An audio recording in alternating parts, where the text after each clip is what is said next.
hungry as shit. He said, oh, that must mean you ready to eat these. I got out the limo, grabbed the hand, went upstairs and fucked her.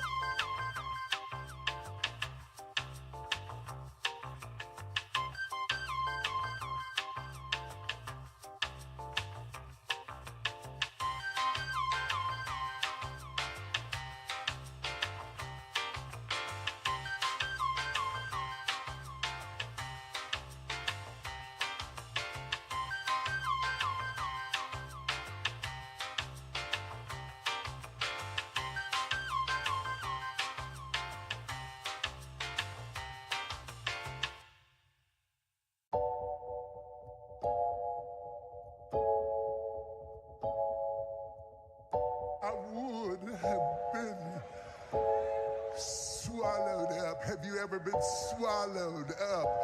Have you gone through a time of swallowing?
Quit telling all these folks we partners, nigga. I was just serving you.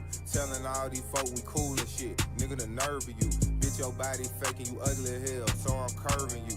If you knew the losses that I took, that shit'll humble you. Baby girl quit bugging me. She say she like the thugging me. Black and yellow Charger, I be sliding in that Bumblebee. He not really street, I can tell he just the wannabe. Can't lay up with no freak, boy, I'm everywhere the money be.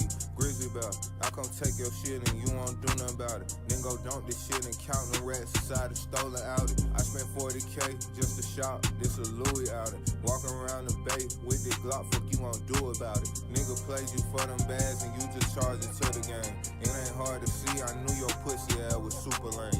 Pull up to the bank, we'll drop some funds and cop another tenant. I just hit up Chase and told them niggas to increase my limit. On the hunt, smoking nicotine, trying to find the lick. If you don't deserve that pistol, then my youngin' gon' come take your blick. Come get these bags, they gotta get sold. We in the spot, nigga, we in that mode. Pushing the demon on lose control. Fashion, I just be copping their clothes. Smash, I just be wiping their nose. Good as I got the spot beam.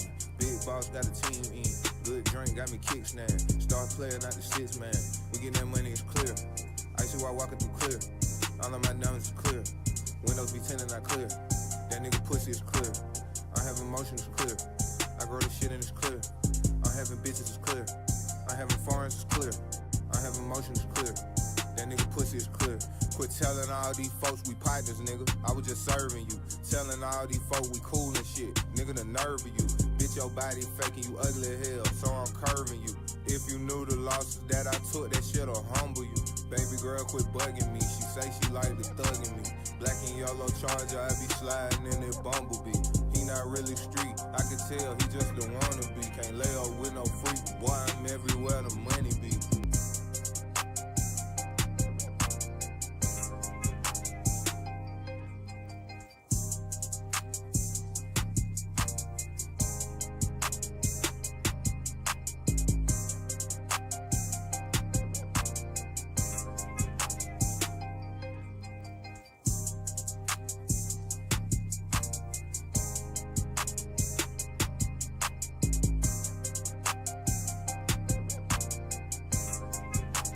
Not slick.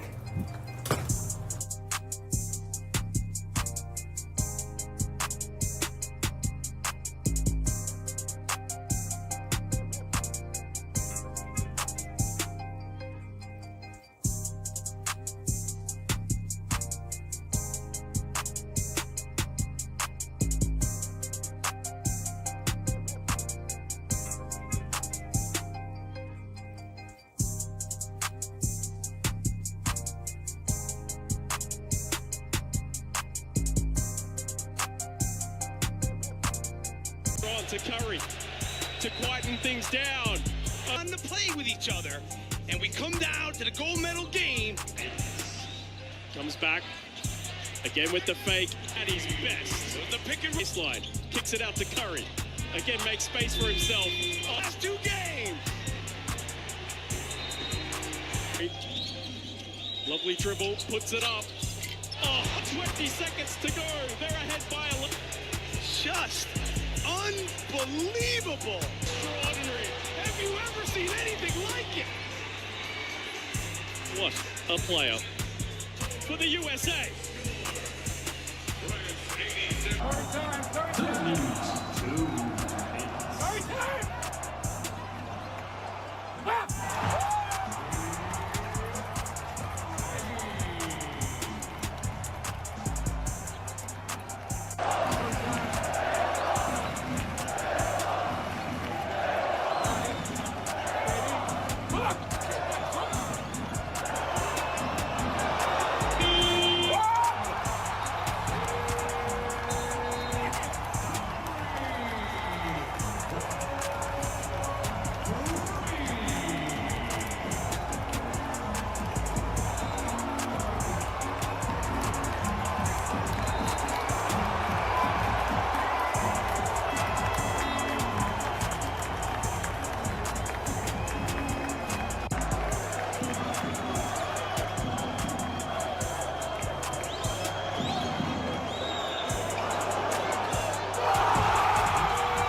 Curry with the ball. He goes to the right. He goes to the right. He throws to KD. KD got the ball. He throws it back to the chef. Chef got the ball behind the back. Oh, no. Don't do that. Don't do that.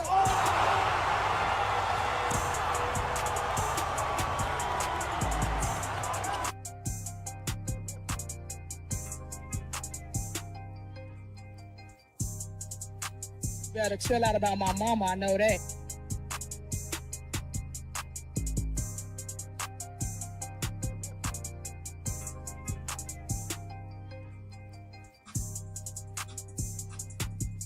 Hey, motherfucker, it's Wednesday. Late night crew. This bitch. Oh, boy. Good evening. Third shift gang. You could be happy this evening. Shay wasn't coming to work. I damn near said, fuck it. Allegedly. Allegedly, I said, fuck it. Say what's up to your boy.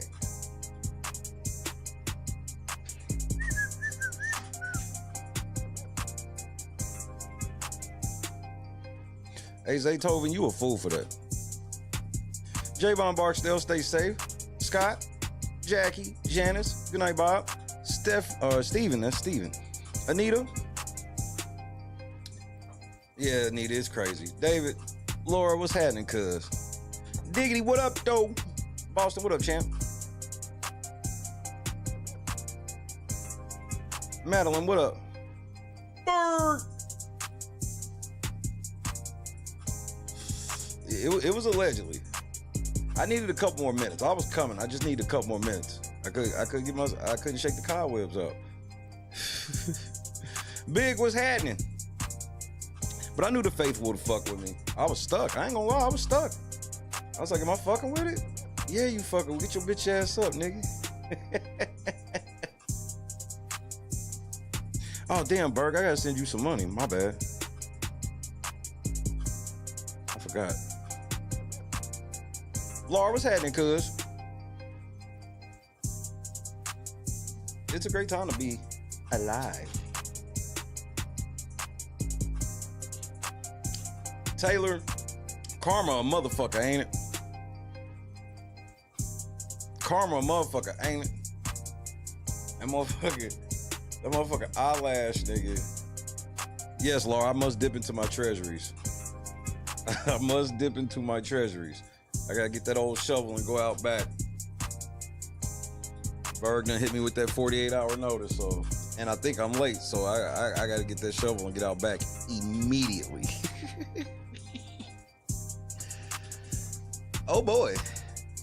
Speaking of dipping into my treasuries, nigga, I get a paycheck in 7 days. Ain't God great? My first paycheck in 4 months. First paycheck in 4 months, nigga. So shit, nigga, God is great, bro. It's been a great day to be LNC. I ain't gonna hold you. Taylor, bitch, you out here down bad, nigga. Oh no!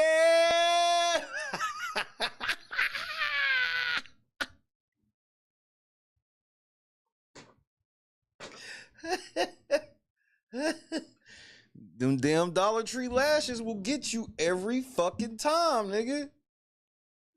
The motherfucking Dollar Tree lashes, nigga, got caught lacking on national TV with some Dollar Tree lashes.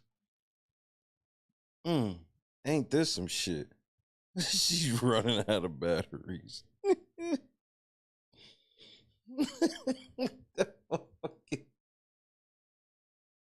She thinks she barring niggas out too, bitch. Can't see at all.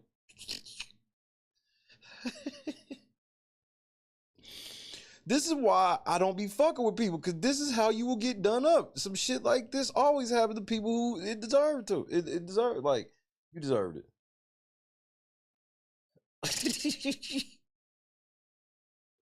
That bitch shit was wobbly, nigga. You need to get the level out, bitch. You need to start getting the level out and sit the level on them motherfuckers, bro.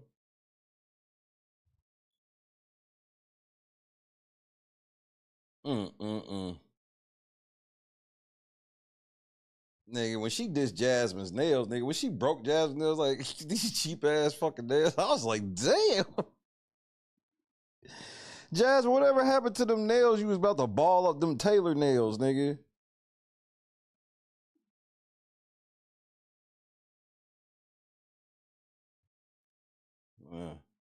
Yeah. There it goes, huh? Nah, that hoe been gone. That hoe has been gone. That shit been sealed. She know that. She ain't crazy or nothing. Delays?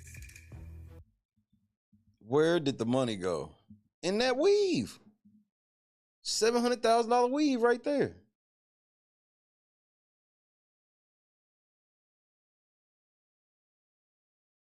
A very bad episode for CBS.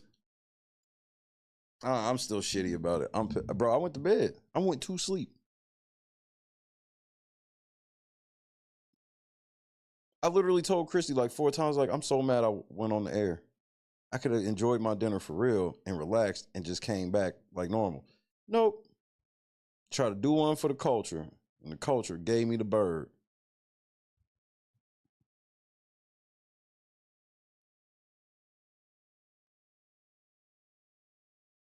What, blindside butter beans? Oh my Lord, this bitch.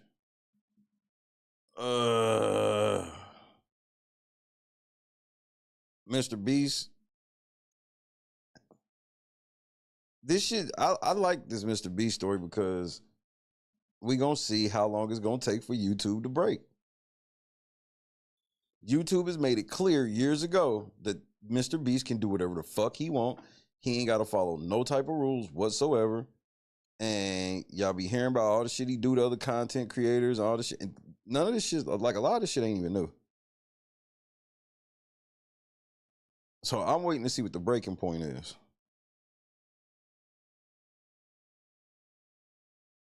Javon, it was worse than the normal clip show.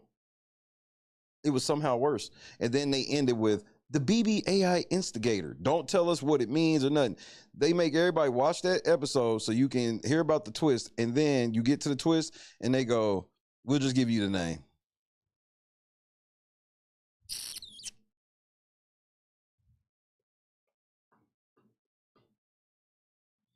Did I see the video about his employee manual? No, but I'll probably pull that up.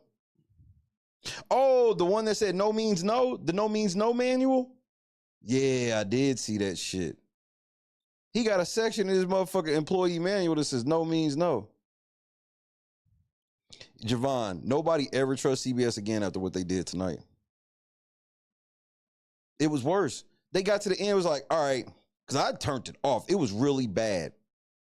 And Mish had posted something in the Beat Squad where a motherfucker was talking about basically this was CBS attempt to like catch people up after the Olympics. Nah, you gotta figure something else out, nigga. You gotta call it that at least. Because if that's what you needed from the Olympics, let's say you saw Big Brother was on tonight. They didn't tell you it was going to be that type of show, so you didn't watch because you've already missed it. They should at least called it that so we could know. Nope, but they want to always trick us into watching some shit and hope other people watch it too.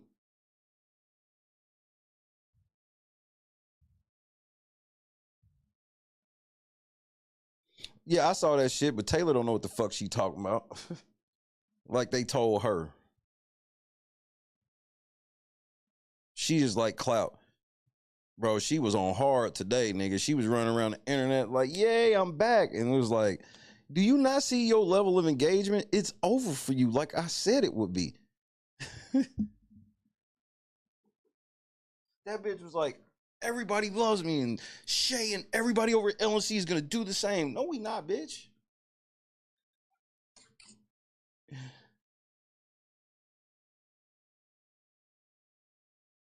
At the same time, KS, YouTube, hey, Reality Check TV Chicago has been telling you niggas for months now.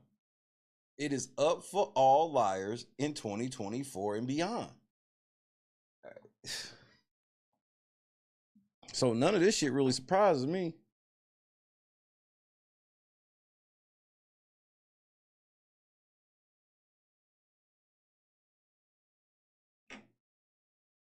I don't know what tonight's episode, I don't know what the purpose of that was. That's the only thing I guess we'll say, in my opinion, makes plausible sense, although I can't confirm it. But I do want to read you this shit from Allison Grodner before we move forward. Um, hey, August the Duck, bro. Hey, nigga, you asked for that, bro. I couldn't believe you made that video. I understood what you were saying, but bro, you went so far in the other direction. You deserve that ass whooping you got. You asked for it. I know you don't like it, but I got high respect for August. For him to come out and eat that crow like that, I gotta respect that shit.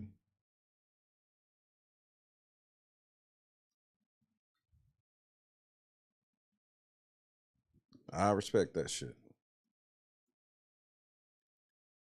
I think I'm gonna hit a couple things about Lacey and shit this evening. A couple more things.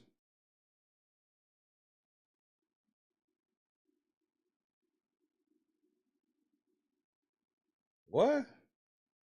Who is Jeff Shell?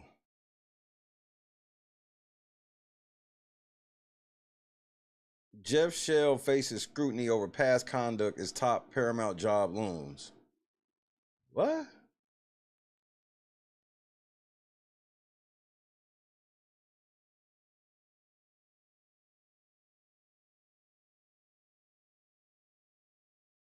Man, they already playing bullshit games at the top spot. Here we go.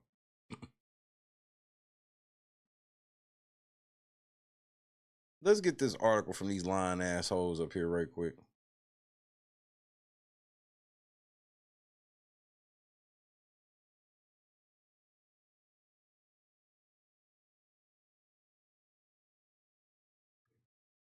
Lacey go? Lacey can go. I don't be giving a fuck, but I just be trying to understand niggas' plays. Like, I don't understand how this is going to lead to Lacey losing everything. I just personally don't see it.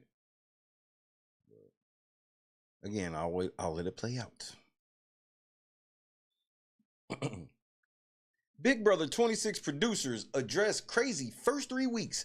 Who could predict Angela walking down those stairs and Tucker's audacity?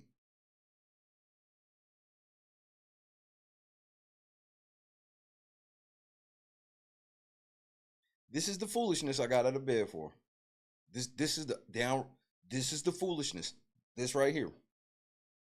I predicted it, fuckers. Me. I did. I predicted Angela winning the game with Tucker being her shield. I did, Allison. The same nigga who always predicts y'all lame ass fucking twists and tricks that don't be fucking fooling nobody. Just the title, I'm like, y'all just so fucking disconnected with reality, man. While doing reality TV. It's the wildest shit I've ever seen. Bitch, it's all your fault. And this weak ass nigga, y'all, bro, Rich, man, you weak as fuck. It's barely been a month since Big Brother 26 premiered on CBS, and already the producers have way more stories to share than they ever hoped. A combination of clever new twists and the batshit crazy, oh my lord, behavior from Angela and Tucker have made this season an unexpected delight for longtime fans. I like when you like this, Daddy. Daddy, I like when you scrambling and scraping for shit. Get from up under that table. Don't start scrambling and scraping for shit now. An unexpected delight? Where have we seen this unexpected delight? Nobody likes Angela. No, the community does not like Angela. And the community was fucking with Tucker, but Tucker lost a lot of support from the community this week. And that was before he made his final two with the person that everybody hates. So, again, I don't, who is delighted by this, CBS? Y'all just put words in articles and shit, and I be lost trying to figure out, well, who the fuck are they talking about? Because they not talking about us.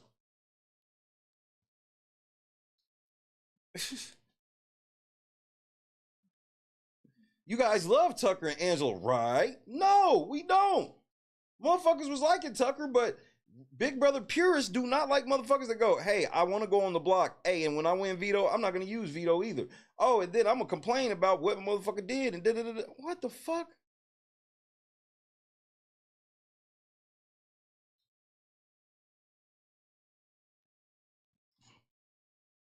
And then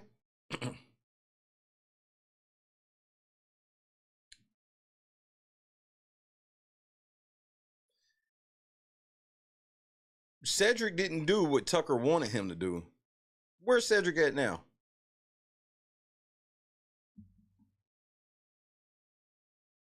Where's Cedric at now? In case you needed a reminder.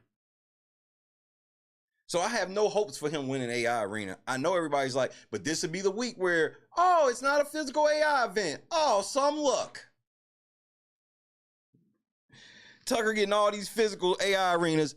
Now, I'm not confident that Cedric get one. I've been saved by more bells than Lark Voorhees. William was happening, cuz. It sure did. Ahead of tonight's special episode that will feature analysis from former Big Brother players Cody Cauliflower, Taylor Hale, and Jack Baines. Oh my. Longtime executive producers Allison Grodner and Rich Meehan of Fly on the Wall Entertainment break down the season so far and what to expect in the coming weeks. Man, fuck you hoes. The narrator on Sunday said this has been a wild 3 weeks. He wasn't kidding. I guess you can never know how things will turn out, right? Listen to that question. Yes, they can.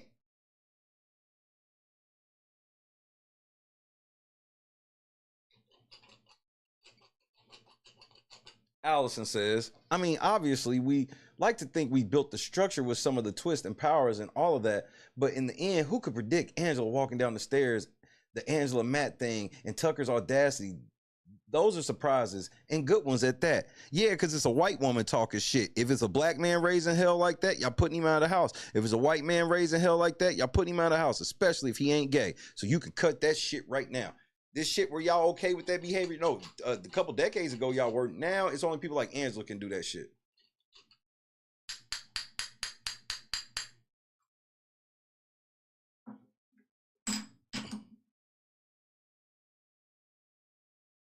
But again, I predicted it. So when you say who could have predicted it, you're looking at the person who literally predicted it. You understand this, right? I literally predicted it, and I have witnesses. Rich Meehan says, if you have twists and powers, the cast and the unexpected, and then the unexpected, it all converges together perfectly in a surprising, fun way.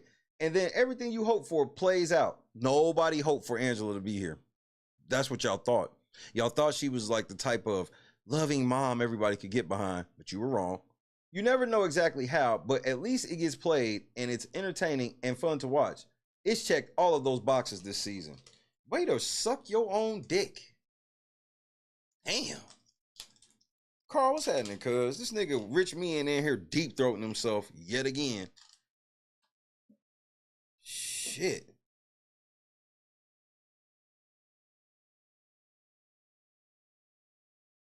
Now, here's where it all goes left. How did you like it when some viewers accused you of planning Angela into the game? I mean, good idea. You know, Rick is so wild and has went so far off the meter. It's shit that I can't even tell you on TV. I mean, you know, for the sake of our friendship, you know what I'm saying? I'm not even gonna bring it up. But trust me, he's went there. He has went where it's like, yo, Rick, man, what the fuck is wrong with you, man? You done took this shit too far. And his response is like this. There's no such place. Darkness. Let's go to the abyss, nigga. I'm not with it, man. I don't want to go to the abyss, man. You know what I'm saying? Rick wants to go to the abyss. In fact, he dwells in the abyss. Rick James dwells in the abyss, okay? And he wants company sometimes, you know, and for some reason, he likes to reach out for me. Whenever I'm around, when he wants to go there, he will reach out for me to try to take me to the abyss with him. And I'm not with it, man. I'm not with it. And that's when we end up, you know, tussling or whatever, you know what I'm saying?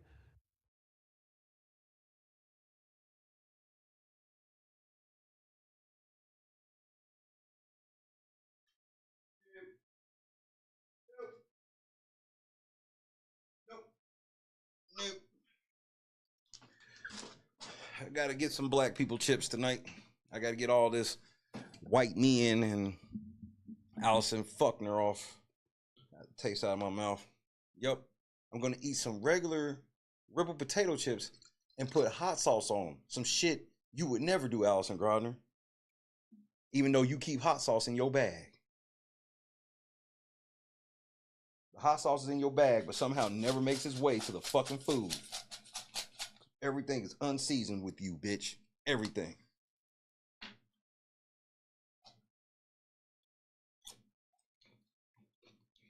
So they just admitted to planting Angela.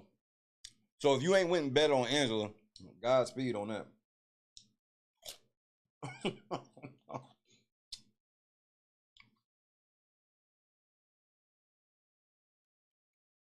And now y'all about to treat her like Taylor every week, man. They got to get Angela out.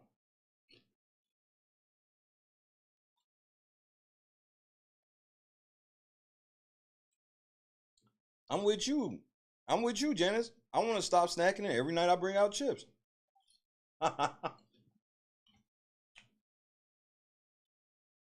It's y'all fault. It's the only time I eat chips.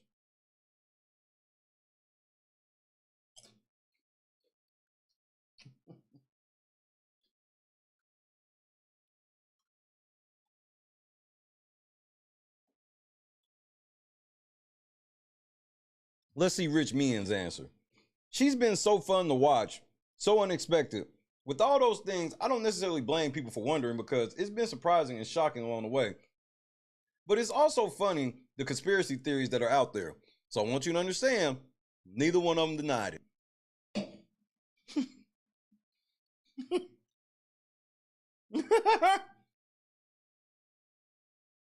So it ain't just LNC. Everybody thinks this bitch is a plant. She's been on several CBS shows, not just TV, several CBS shows. That's the whole reason they did this interview, because they know they got to answer about this shit. This is an issue. People have dug up the fact that she's done reality shows before too. That's just the nature of the business these days, right? You can't get contestants totally fresh. What the fuck?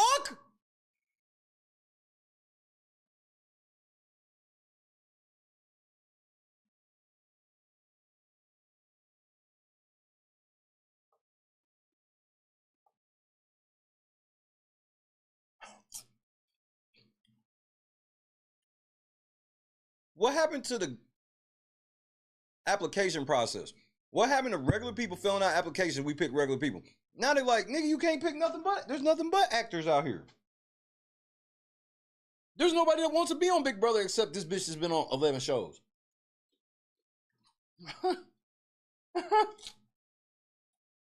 Wow.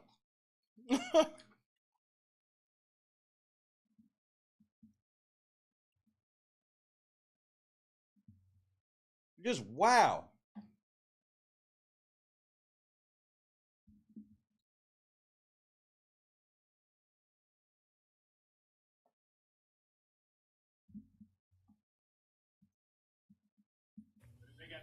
But if they got that many applicants, why they calling people? Because they...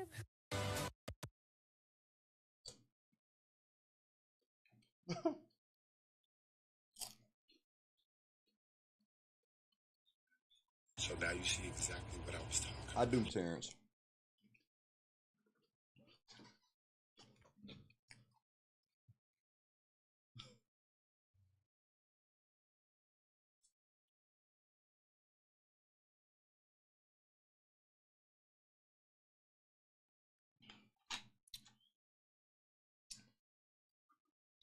They cut the feeds when Terrence said it.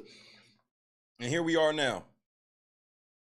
2 seasons after Terrence say that shit, we got Angela, Tucker, and all this fucking house of plants. Terrence was like, Terrence is the last of a dying breed. How fucking crazy is that? We never realized that when we was watching Terrence. Terrence is the last of a dying breed of just a regular motherfucker going in the house.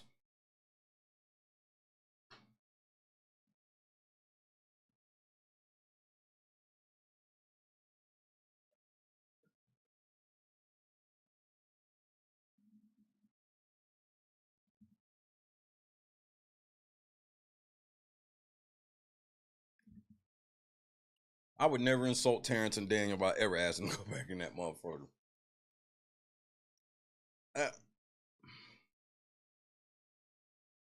There are tons of shows, but I don't think because she was on The Price is Right and in the Dr. Phil episode makes her necessarily an actor. See? Ta-da! Why would she say that like that? Because if she's a fucking actor, she gets what? If she's a real actor, what does she get? I want to see if anybody can know it. If you don't know, when I tell you, you'll be like, okay.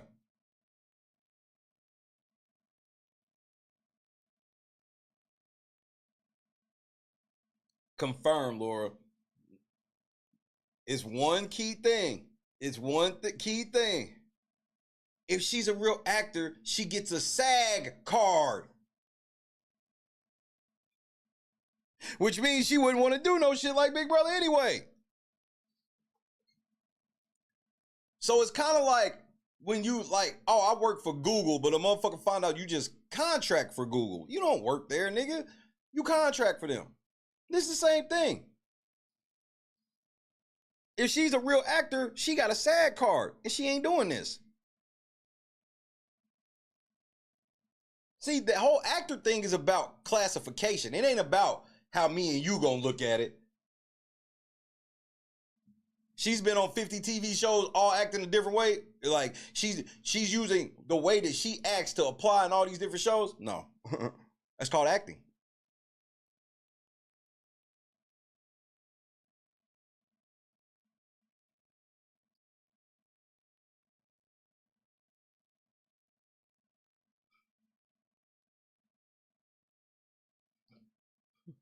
They had to come out and say something. Ratings are taking a hit. They sent out Taylor, Cody, and Jag, and then Allison and Rich make statements. No, nigga, no, they hurting.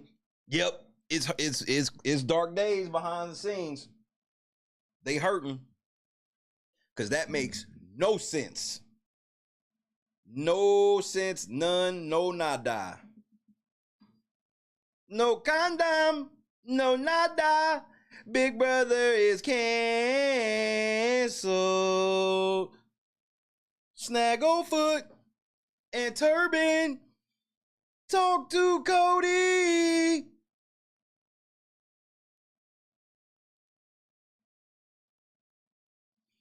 This is all bad. Here comes Rich. She hasn't done a lot. She hasn't done the competition reality type of show. That's very different from a fun game show. Shut up, bitch! Samson, this is Sheila. Mama felt. Shut up, bitch! Ain't nobody trying to hear. Ain't nobody trying to hear that shit, Mitch. Rich men. Cut this out. Y'all got y'all hand caught in the cookie jar.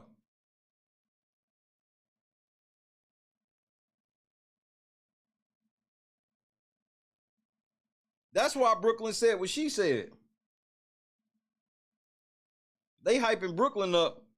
Yeah, you could be the first married woman with kids to win the game. Knowing that they got that whole thing built for Angela.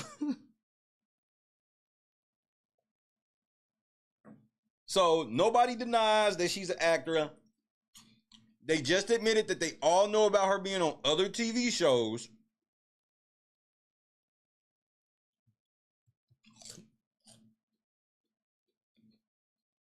On their network.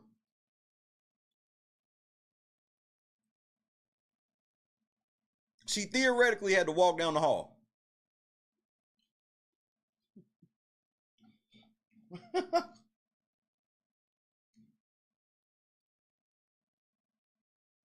Told y'all she was a plant.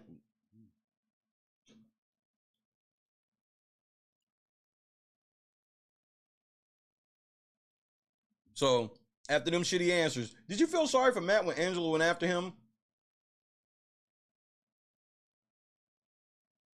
And here come Allison, the fucking film bot. I think Matt made some mistakes in terms of that conversation he had with Angela in the HOH room. But I think there's no doubt that she was a bit extreme calling him out. Then again, the house does get the best of you. There's paranoia in that house, and she succumbed to it for sure. We know that first HOH power goes to your head a little bit.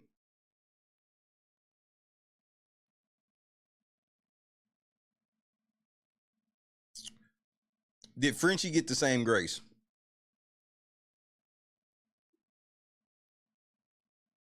When Frenchie went crazy, did he get the same grace?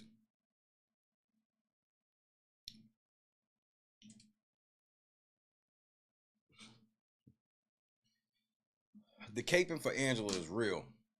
Let's talk about Summer's artificial intelligence theme.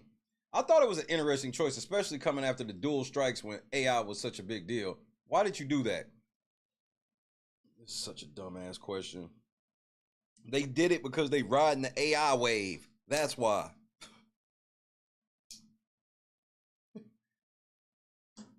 Men, it's BBAI, which is our fun theme and fun take on it.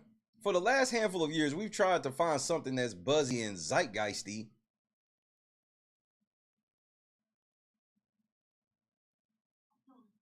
Yo, the devil's in full effect. And it just seemed AI is everywhere, from the finance world to the entertainment world to everything. It's been talked about in some way, shape, or form. Told you, riding the wave. We've been on 26 seasons. You can look back at all the different themes of the seasons. We try to tap into what's being talked about, then take our unique spin on it. We're going to poke fun at things. We're going to use it in a different way. Bitch, are you for real? Will you stick with the AI arena all season? You will have to stay tuned. Is this camera on me? Yes, it's on. That's stupid. Use your The common answer's sense. no.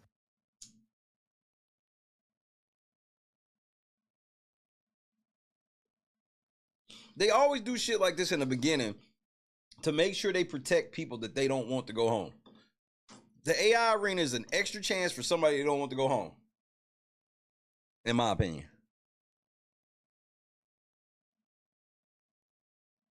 What can we expect from tonight's recap episode with the former BB guests? We've got Jag and Taylor and Cody coming back to look at these first 3 weeks and give their analysis. Who cares? Nobody. They discuss some of these pivotal moments that have happened. It's crazy to think it's only been 3 weeks. We've had so much material for this show for them to rehash, and then they give their predictions. We'll see if they're right, but it's really fun to hear from some of the best who played the game.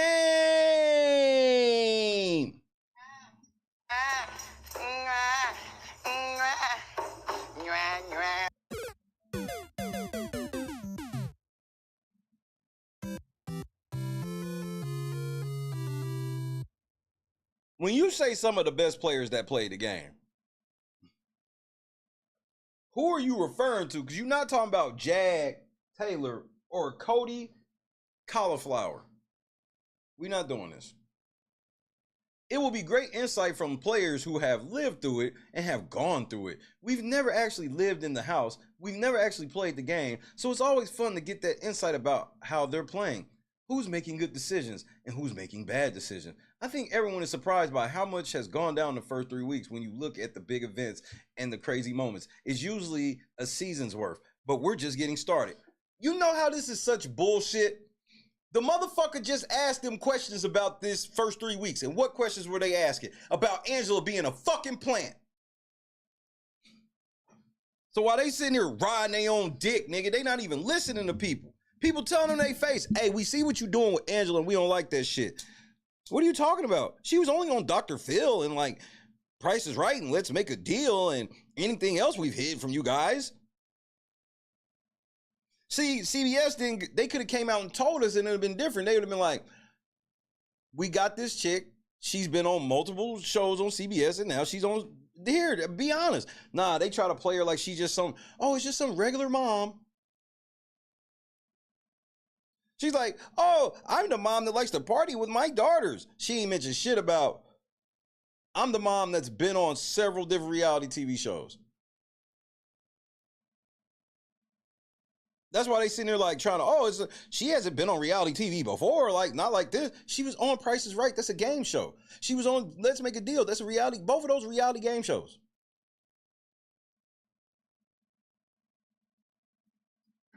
But not like this. Yeah, exactly. I got you. Tonight's show will be different. This isn't like a clip show that we've done or one of those look back shows that we do at the end of the season. This is them dissecting pivotal moments that have happened so far, and we have a lot of fun with it. Nigga, that's what clip shows are. Y'all go over pivotal moments and niggas talk about it.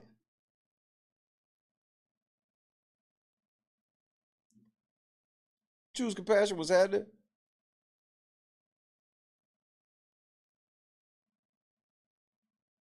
Well, Cam got fired. Only reason why Cameron has that shit is because that was backlash from Big Brother.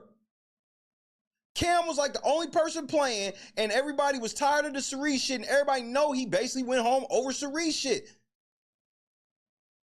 So that's how people have been lashing out.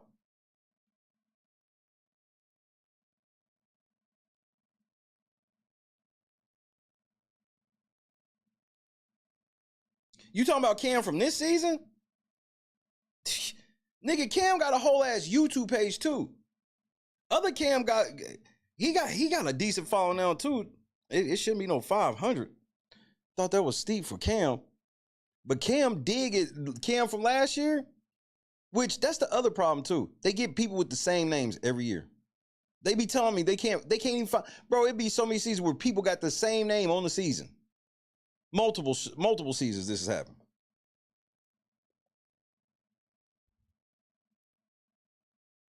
Cam got a big ass following. Chelsea, she's a public speaker, booking engagements and shit. Angela's been on several TV shows. Brooklyn's been on TV. There's not a regular person in the house. The closest you was gonna get me to was Kenny, but I'm thinking Kenny's an undercover cop like I think that motherfucker Cedric is fucking ex-Marine. He ain't no fucking ex-Marine.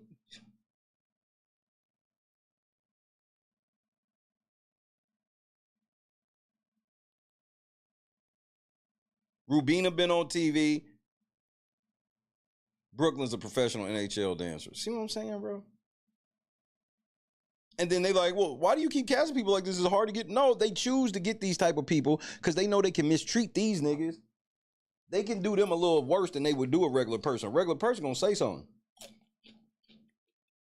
These niggas ain't gonna say nothing because they looking for, none of them want to win. Oh, winning to be cool. But most of them want the opportunity.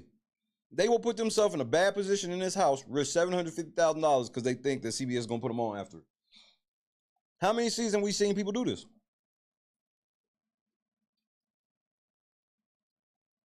And then once CBS used them for what they used them to, they turn it back on them.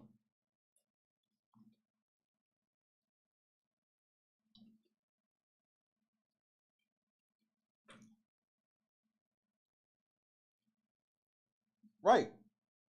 Tucker no Cody. A nigga that's won and won second place.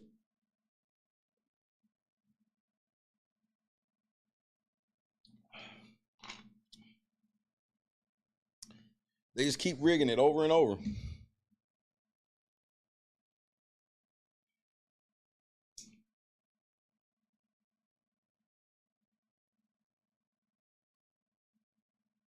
Now, I do like this next question. Why are you doing this? To help extend the season? It's not actually that at all. I mean, it's crazy. Our team has to pull off 4 episodes this week. It's a lot to do, but we really felt it was important because we launched during a lot of big news and sporting events that are happening in the world, and we want to make sure after all the preemptions, the convention the past 2 weeks in Paris, that our fans feel like they can get caught up on the show and still go on this ride with us. It really shows people how crazy this season has been and that it's not too late to get invested. So that's exactly what happened.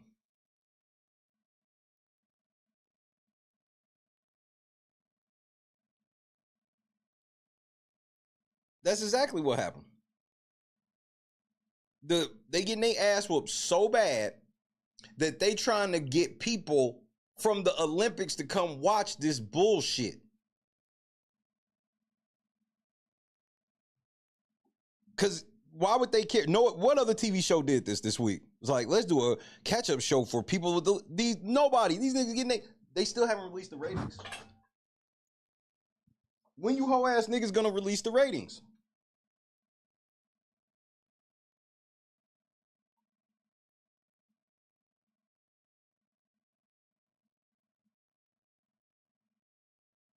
Then you had the wrong people host it, and you would have got the people you were looking for if you would have called it that. If people were scrolling through the shit and saw, oh, Big Brother Olympic catch up or some shit like that, people like, oh, what's this? Check it out. Oh, okay. But let's say I hadn't been watching Big Brother, and this clip show was supposed to make me watch it. Taylor, Jag, Cody. And then I'm watching this show and all I see is that. So apparently they had a big buff dude in the house. He gone. What happened to him? Oh, he got into it with an old crazy white lady that they won't send home. Because first of all, CBS, let me be honest with you. There are no black people that haven't been watching the show that saw that shit tonight and like, let me start watching this. Don't know. And this ain't even really just black people, but definitely black. Bro, people don't like watching Karens, bro. Nobody be rooting for Karens to win. This shit where y'all like, man, everybody's like kind of rooting. No, there is no market for Angela, bro.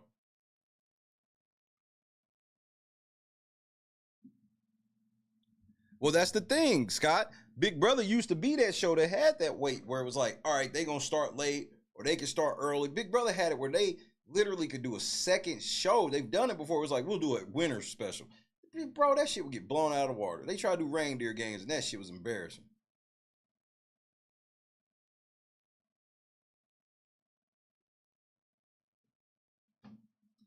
So they used to have it like that. They don't have it like that now. So they could have been told, hey, y'all gotta go on during the Olympics. We can't put that show on during there. Why not have Xavier? Because Xavier couldn't even admit he was the best player of his season. Why would you have Xavier come to give analysis when he won the game and goes, really, it was Tiffany? And plus, Xavier on another TV show, doing another TV show right now anyway.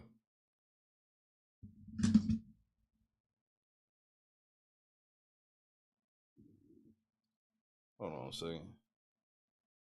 Unexpected late night text.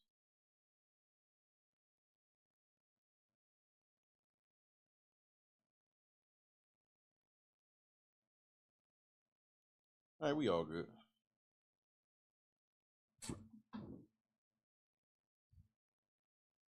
So that show's on NBC's on Javon. Oh yeah, then that's definitely a wrap.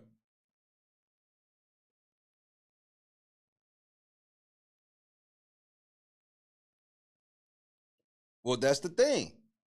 Here's the problem with Celebrity Big Brother. It costs too much. That's the real reason it's only a month. It ain't like them niggas ain't built to do that shit for 3 months. They built to do that shit for 3 months, but they can't pay that shit. But you right. We knew what the fuck that was. But the thing about it was we knew that they were getting actors that actually needed the money. I mean, maybe Chris Kirkpatrick didn't need the money, but he was actually a Big Brother fan, so that made sense. If you're going to get a celebrity that don't need the money, they better know the game. Jazzy, what's happening?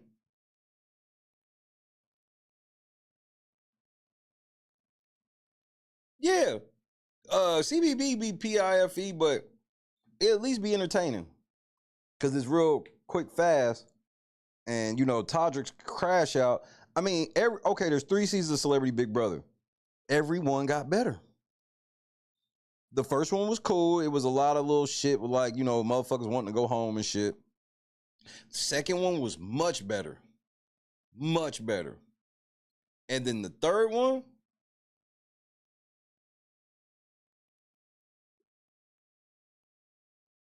well, okay, well, give me an example of what you mean, Rob, when you say he saw the bullshit. Because if the bullshit is he's not winning, and then that just sounds like you're a sore loser.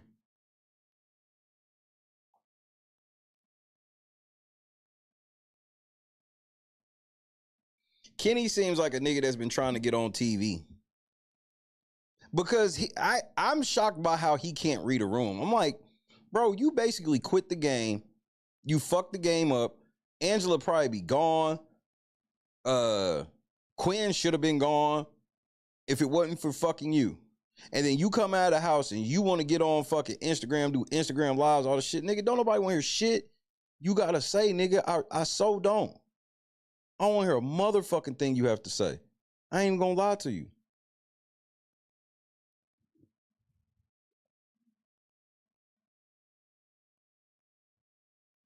He said that. Where he say that at, Boston?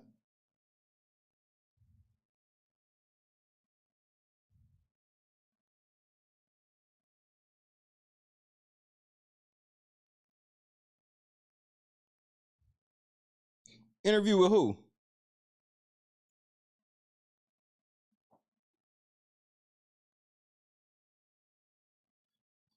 Yeah, pre-jury is 30. No, no, Rob. I really you said maybe he saw or realized where production wanted the show to go and he didn't care for it. Okay, so I definitely can see that, right? Here's my thing where Kenny fucked himself. If you see that shit, then you got to make sure that you don't take the brunt of it.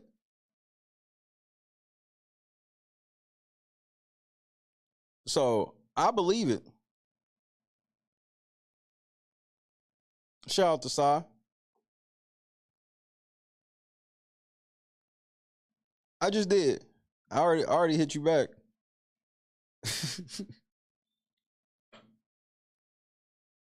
I already did.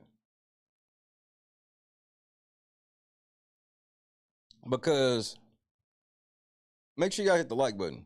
Are we way under the likes? Come on, man, get the likes up. I don't want to have to hit the commercial. I've been cool on it. What's happening, Grace?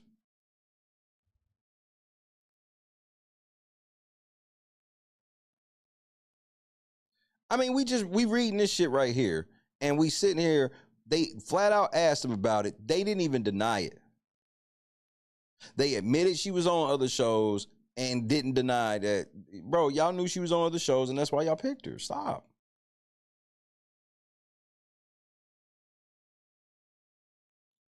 Speaking of big news, did you tell the House that President Biden dropped out of the race?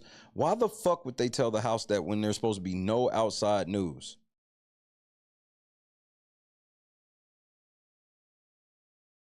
Who gives a fuck?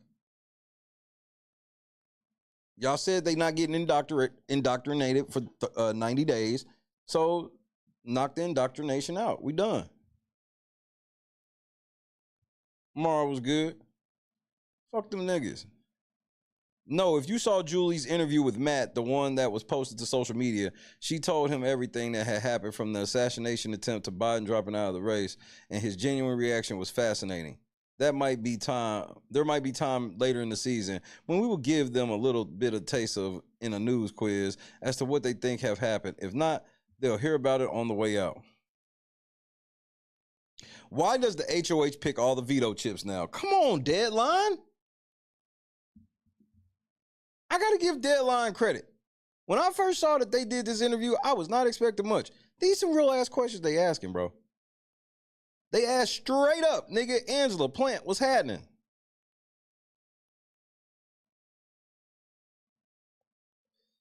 I got to give you the credit, Deadline. Shout out to Deadline.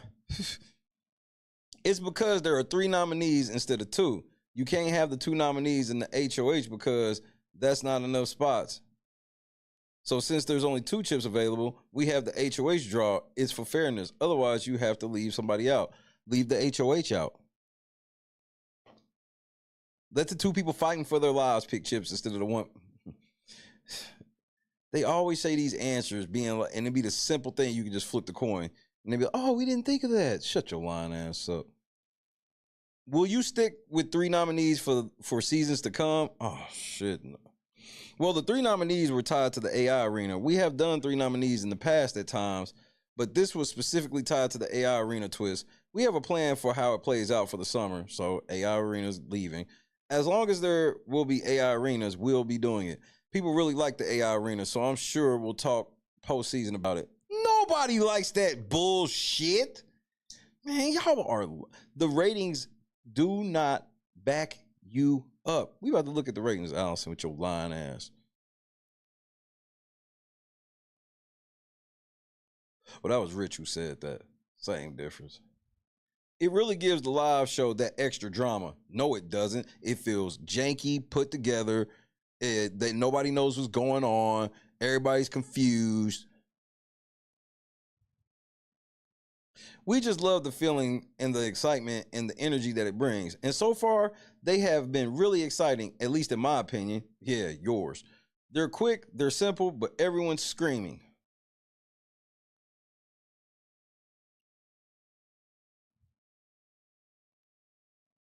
Why don't you come to an LNC live watch party, Allison, and see what it's like for real. See what real fans be thinking of your shit.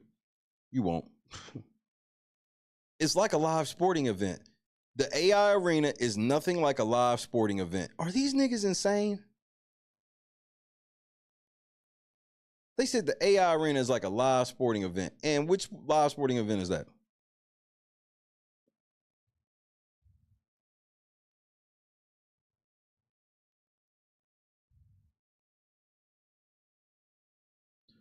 The way Quinn used his special power on Sunday, man, it couldn't have gone better, right? It couldn't have gone better, right? See, these are the questions I expected from you, Deadline, the dick riding questions. How did that fucking power go right when everybody knew who the deep fake was? It would have only went perfect if nobody knew who actually the deep fake was, you idiot. Everybody knows who the deep fake is, so all of that lure of it is gone.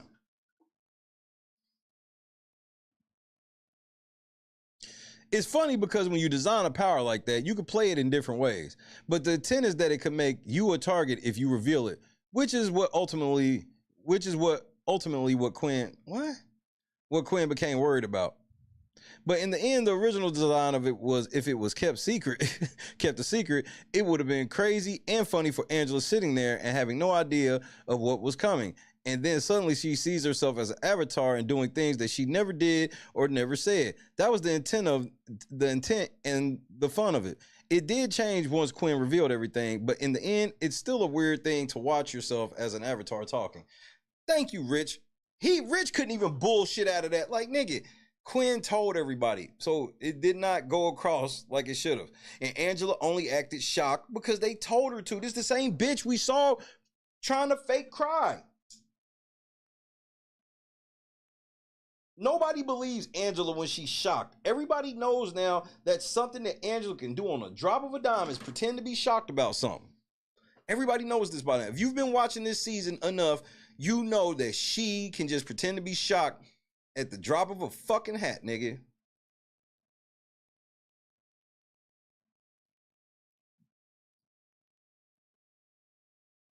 Quinn let all the air out of the room and who did he tell immediately? Who knew about his power immediately? And who did Angela run down on with the power and now he worked for her? Bro, it's been going like this since day one. He told Angela ran down on Tucker, and Tucker been protecting her ever since. Grodner. Angela was still shocked. Everyone was shocked seeing it. It was very creepy. Would it have been great if it was a total surprise? Absolutely. But as we know, expect the unexpected, and I think they all work out the way they're supposed to work out. This gave us drama in the veto meeting. No, it didn't.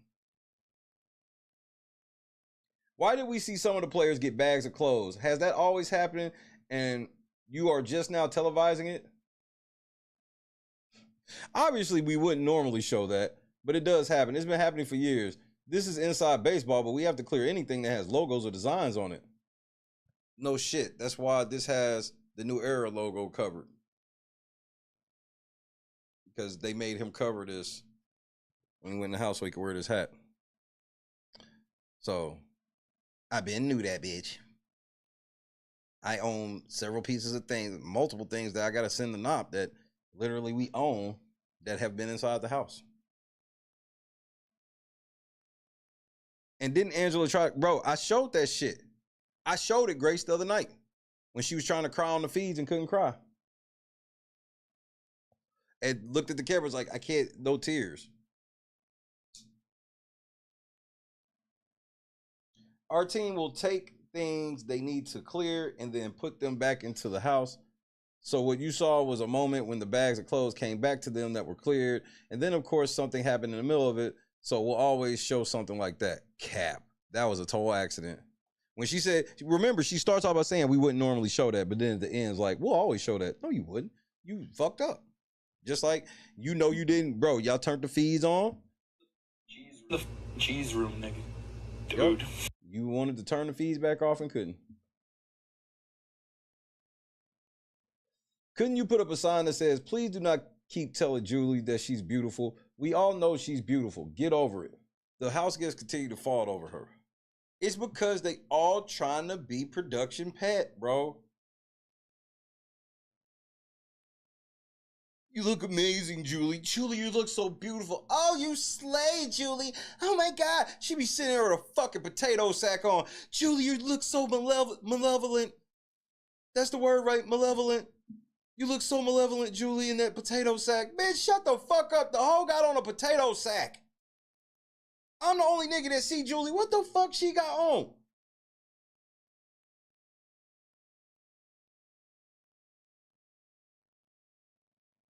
That's what Julie should start doing. Julie should start wearing really fucked up outfits on purpose to see if they still gonna compliment her.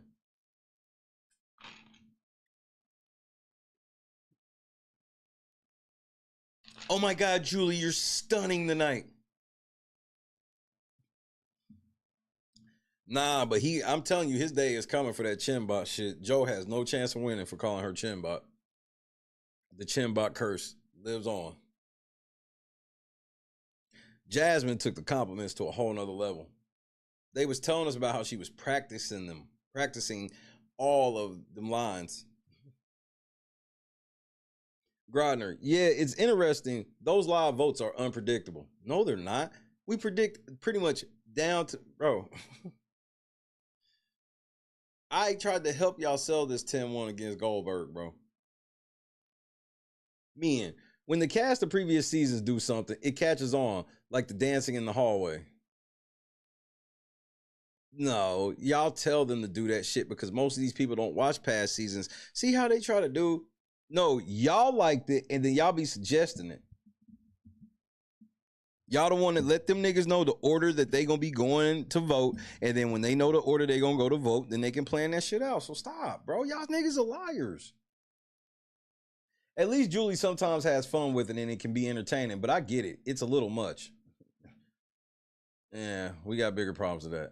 Were you surprised that America put Quinn on the block? No, because I think the Tucker Quinn rivalry was so dramatic in that meeting, it seems almost like an obvious choice. You want to see them go head to head. They wanted to see the live battle, or they wanted to see the battle live. No, people wanted to see Quinn go home. You see how they're lying? Yeah, people wanted to see that battle of Quinn and Tucker with Quinn going home. No, Tucker, no, we have this battle and nobody goes home, but Kenny? So you don't think viewers dislike Quinn? I don't think it was personal. I mean, that wasn't my takeaway from it. I think it was the storyline. They just wanted to see it. Allison Grodner, are you fucking insane? You're telling me that America voted to put this nigga on the block to go home, but they just did it. See, that's how you know that they picked him to go on the block to make it seem like whatever. But, bro, Quinn ain't going nowhere no time soon.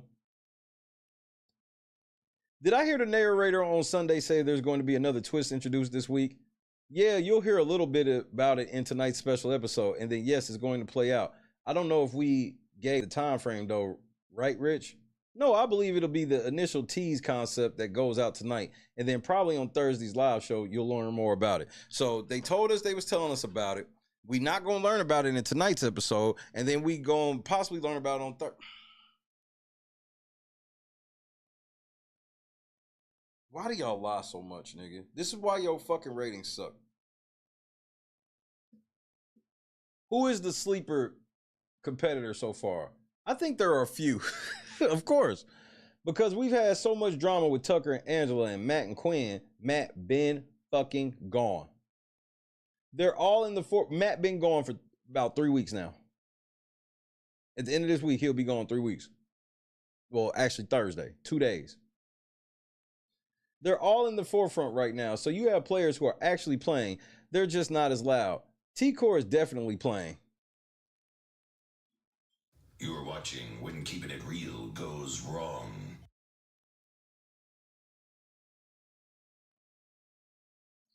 Do you think T-Core is definitely playing? Press 1 for yes, 2 for no. Two for no. 2 for nor. Yeah, 2 for nor. Yeah, T-Bore. She's smart and she seems to be in a really good place. She's playing an Ozza game, nigga. Stop. We've seen this before. She just better to look at than Ozza to me. Same difference.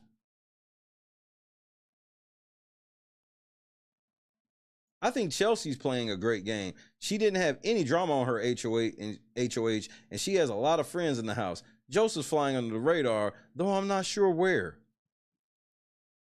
Those three are people to watch. They're playing, but maybe really haven't been as loud and in the middle of the drama. So I think they may have some staying power. Cam, you going home. Cedric, you going home. You see how all the men are getting ready to go home, and the only men they trying to keep are Quinn and Joe? Quinn, Joe, and Tucker. That's it. The niggas are getting ready to go. Uh-oh. Uh-oh. Uh-oh. Uh-oh. Uh-oh. Bonnet gone. Then Cam. Black men.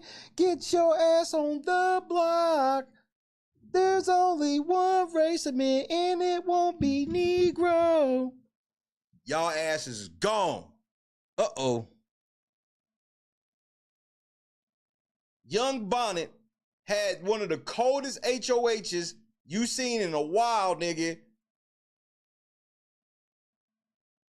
And how did it get fucked? CBS fucked him. He almost flushed it. He did. He flushed out 2 powers on his HOH, and then the house was like, well, we'll keep it. He don't even get a mention in this article, nigga. And he don't, oh my goodness, bro. Grand opening. Oh, no. No. No, not the grand opening. No.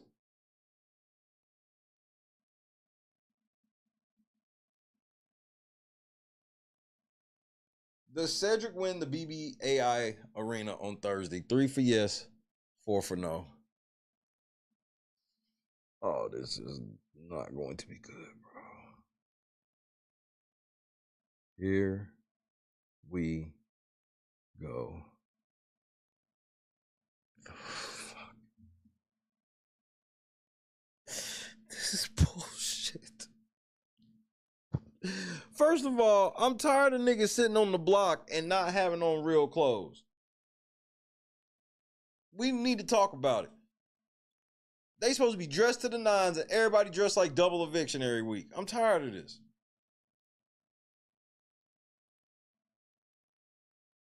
Y'all got MJ winning AI. I'm with you. And if he somehow pulls it out, we all know who going home.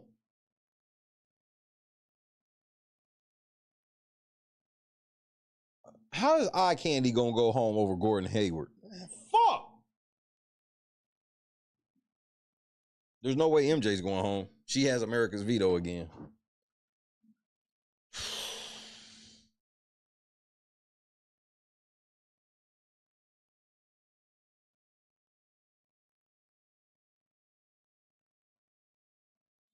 I'm sick of this shit. Where the ratings at, nigga? I see y'all niggas is taking forever to put the ratings from Sunday up, nigga. Put these Sunday ratings up and stop playing. Why y'all hiding? Wednesday's episodes, down 15%, down 7% in the demo. The eviction episodes, down 7%, down 3% in the demo. And Sundays is down 17%, down almost 10% in the demo. And it's before they add that bullshit that happened this past Sunday, where it's going down again. They take it forever to add it.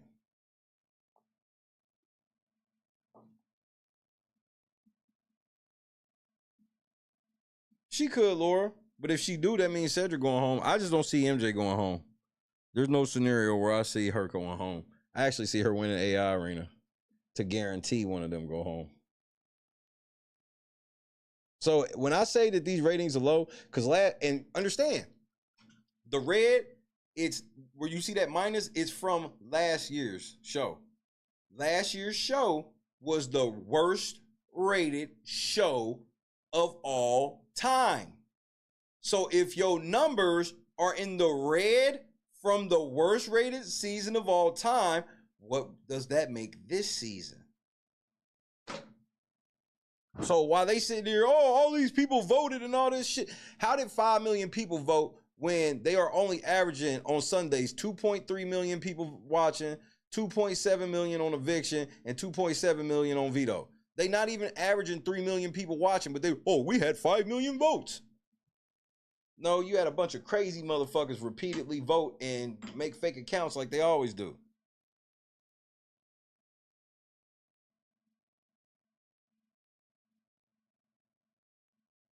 So this is the numbers. This ain't me making it up.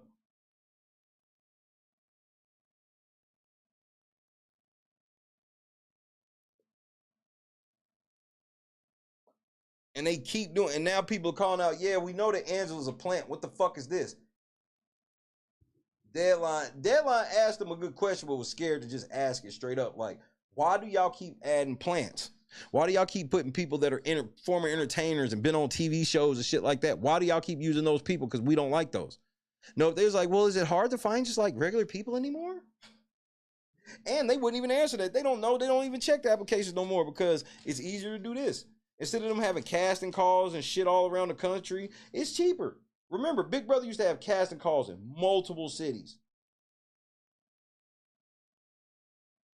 Multiple cities.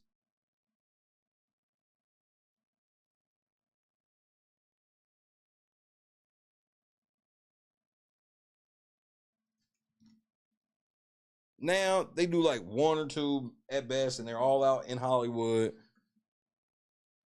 They don't even go to places where regular people can show up. Bro, remember, I went to one where Asian James is from, down in Texas, at a car dealership.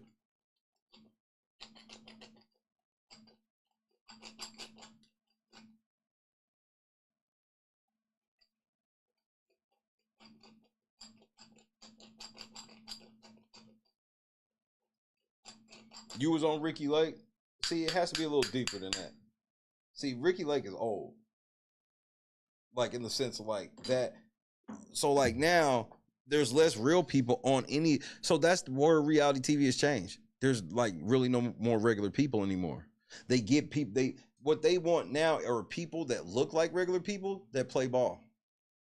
See, Angela looks like she's just some regular Karen, but she plays ball. Tucker plays ball.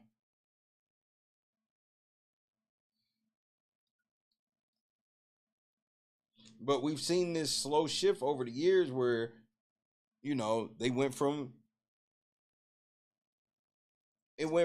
nobody being on the show ever having a TV experience to now like 80% of the cast, 90% of the cast has a big social media following or TV experience of some sort. And then they try to convince you that no, that's just a coincidence. No, it's not.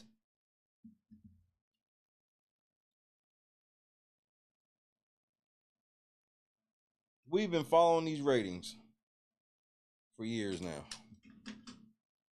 And now you see it's just fucking plummeting.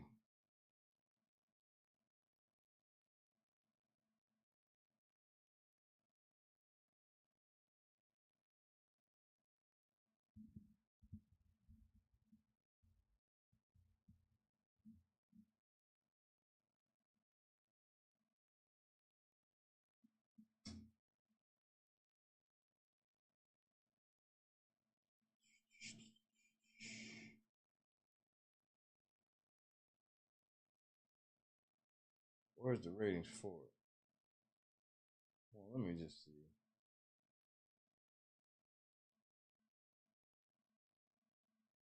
Because I'm bro, when we pulled up them past season, man, that's when that shit just devastated.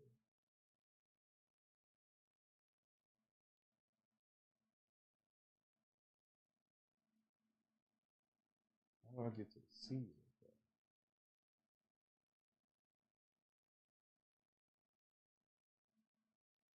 Hold on. I know what to do. Change something real quick.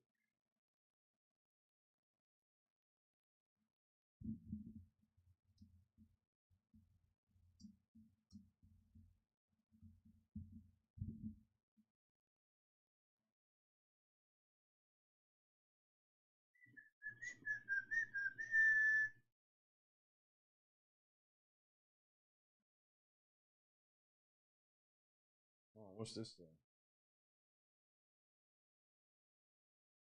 Hold on.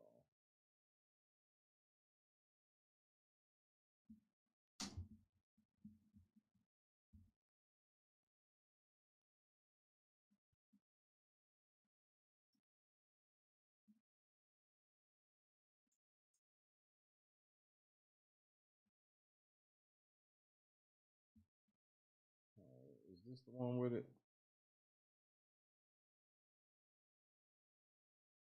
All right, here we go.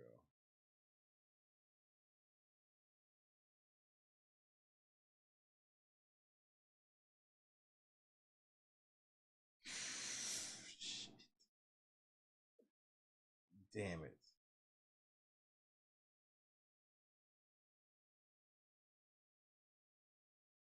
Yeah, okay, so I found these old articles. Bet. All right, hold on.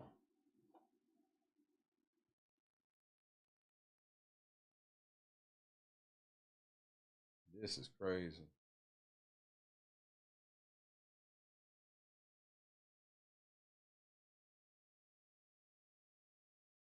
Let's look at Big Brother season 15 ratings. So look at this.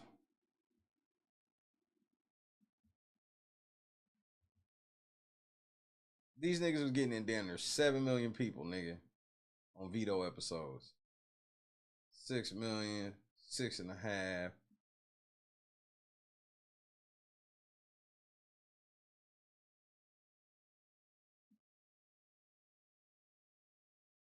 $7 million.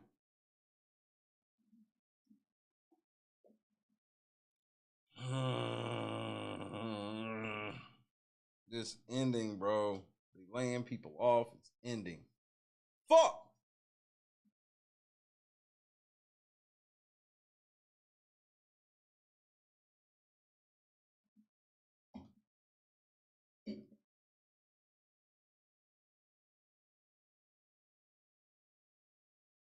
Mm-hmm. Before the woke and family friendly era of Big Brother, they was getting 7 million. They killed off more than half the viewership, nigga. They can't even get to 3 million now.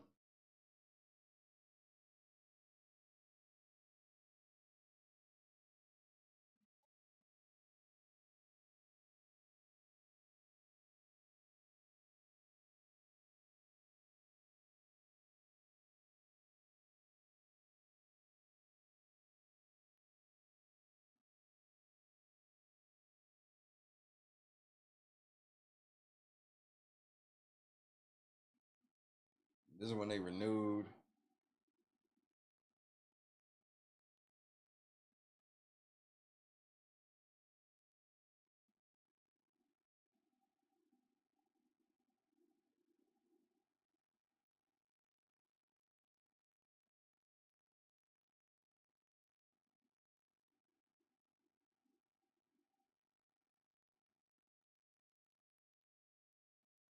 Let's see.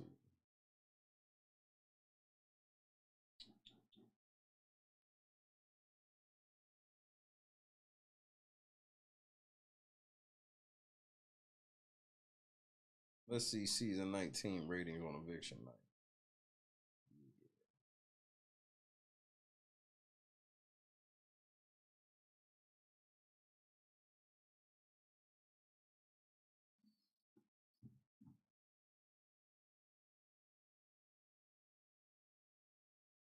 Averaged almost 6 million, 1.82 in the demo, nigga. They was averaging 6 million viewers on eviction. They can't even get 3 now.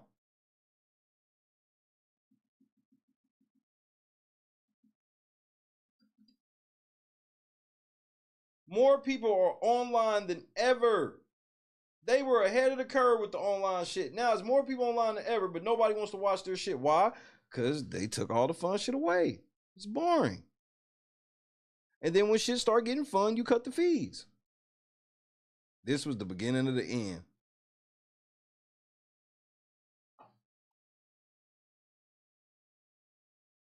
Man, fuck Lisa and that glitter.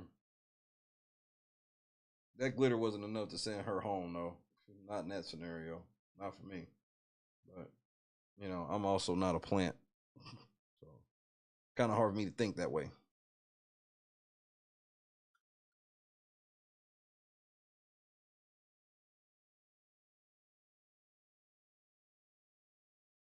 Oh, we already know BB's low. So here are the rankings of the lowest shows. It goes 25 is the worst. 24 is the second worst. 23 is the third worst. What we about to see, I'm about to show you the significant bodying of this shit. And it was significant.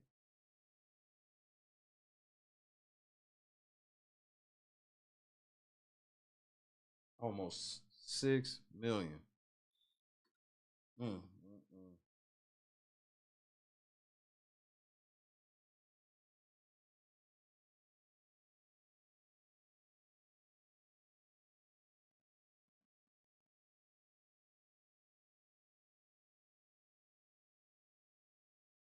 Let's see.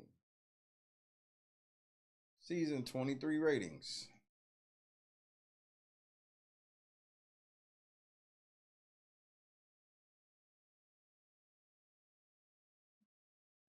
Under 4 million.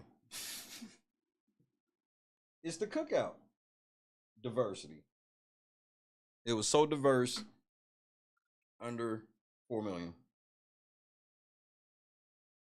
And it's just been going lower and lower. And I called this out when it happened. I said, this is the lowest rated season ever, CBS. You better change this shit. And they've doubled and tripled down. And look at the ratings now. Can't make this shit up.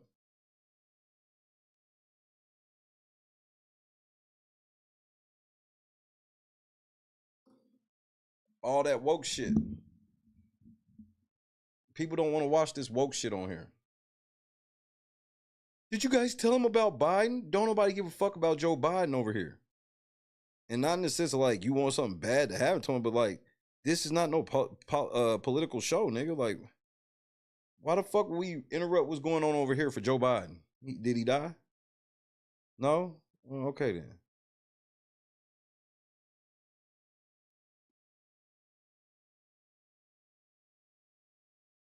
They successfully did it. They ran a lot of white people off. When this is a predominant white people show, they ran a bunch of white people off, and they never filled the void. They thought they was. They thought that for all the dissing white people, they would get black people and other people fill the void, but they didn't realize that a lot of black people don't like to be pandered to. It's like, this is blatant pandering.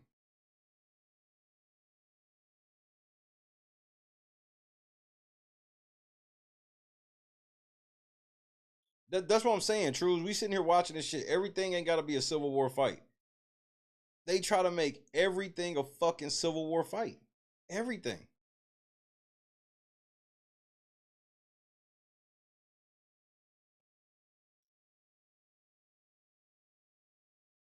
I think we had looked at Survivor, and Survivor's doing way better than Big Brother. They maintain them way better. At least their fans, if it's not as good as it used to be, at least their fans, at least their fans are okay with it.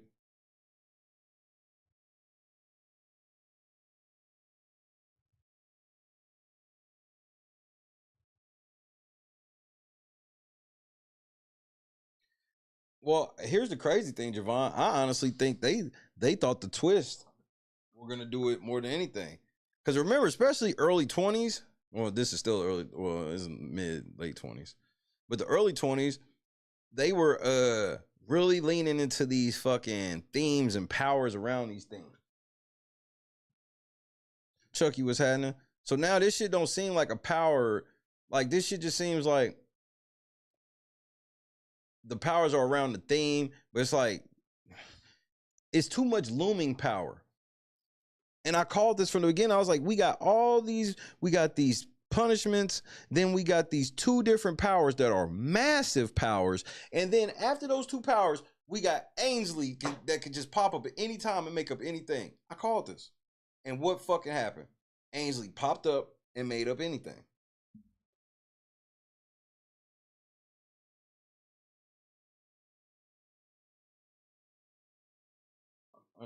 Under 4 million for the cookout.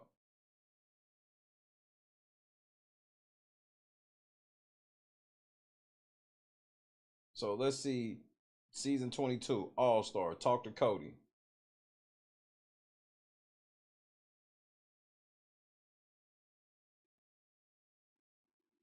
Just slow decline.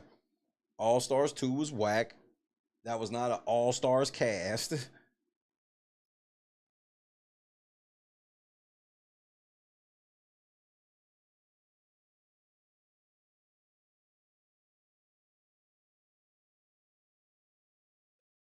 C21. This is some bullshit. Oh, this is the worst. Chucky, hands down. Because I don't even have the real cast. Even though I feel like this cast is plants, I feel like they could be at least somewhat entertaining or whatever. But the production interference is off the scales. Multiple powers, a looming AI that can come. Remember, there's no rules to Ainsley. Ainsley can come on any fucking time and make up some shit, which I expect. It's like when they put that temptation tree in there to protect Paul at the end of 19. There will be something like that at the end. See, 21, the year Jackson won. Sunday, look at Sunday, bro. Sunday was averaging almost 4.5 million viewers, nigga. What? What's up, Joy? Oh, you never late. They was averaging almost 4.5 million on Sundays, nigga.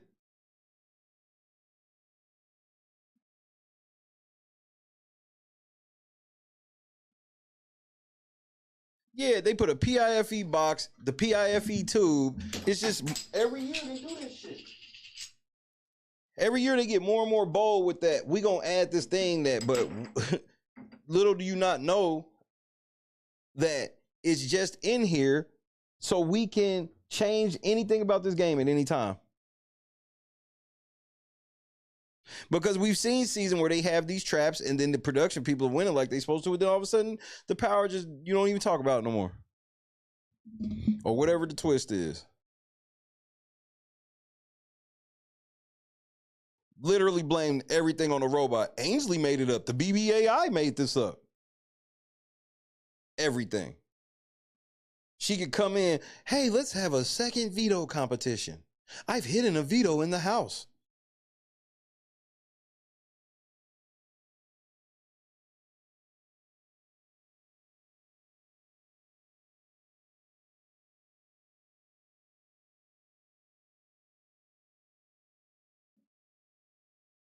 Yeah, it used to just be secret time comps and DRs they used to influence. Now it's like every element of the shit. Now they even telling Angela where to go eavesdrop on people.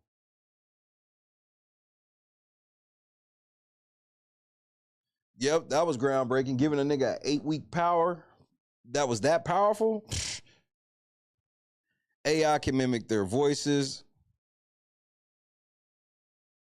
I mean, Angela, and then lucky for Angela, when that AI shit happens where they do a deep fake, Angela's protected. Why? Because everybody already knew.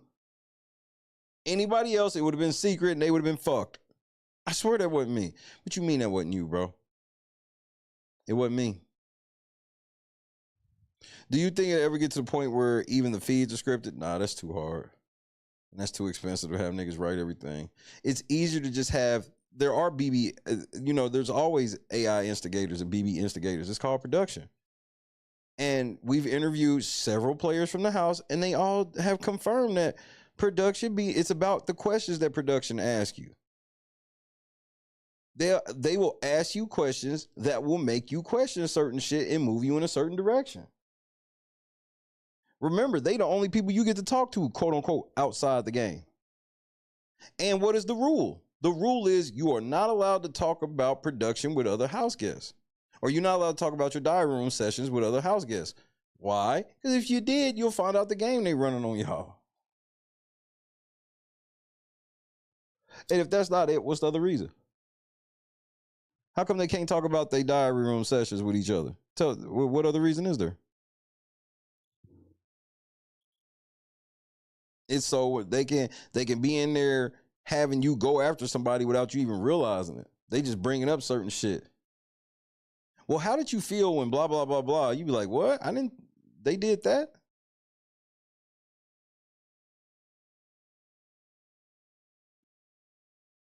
It could be something simple like, well, when you won the head of household, how did you feel when such and such wasn't as happy? And you'll be sitting there like, I didn't even really think about that. Uncle Zach Zwardowski from Big Brother 8 came and exposed how they would cheated on his shit and ate.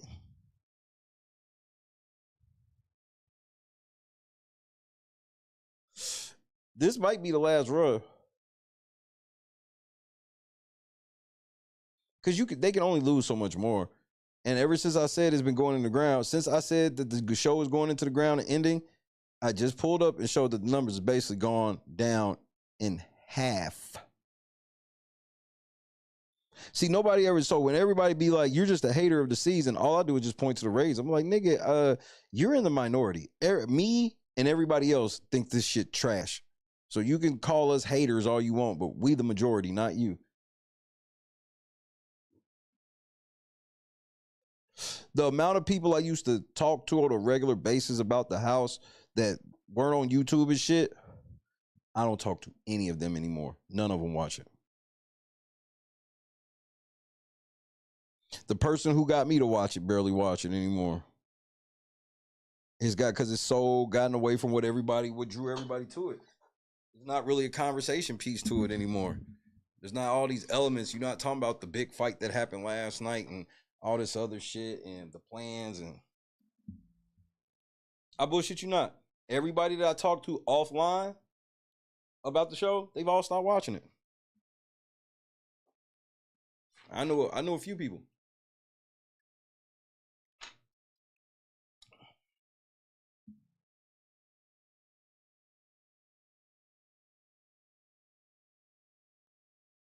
I mean, but by that logic though, Chucky, literally by that logic, that means that there can't be no show that gets a bunch of views.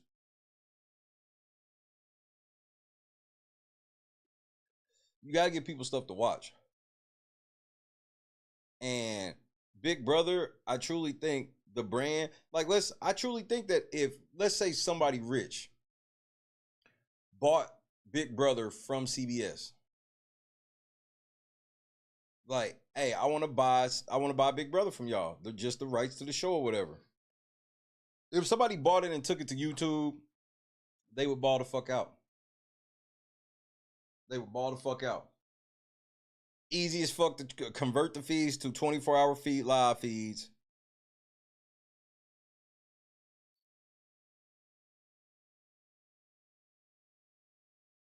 You can still set up your own independent live shit where it's like you can treat YouTube like how they treat basically Pluto.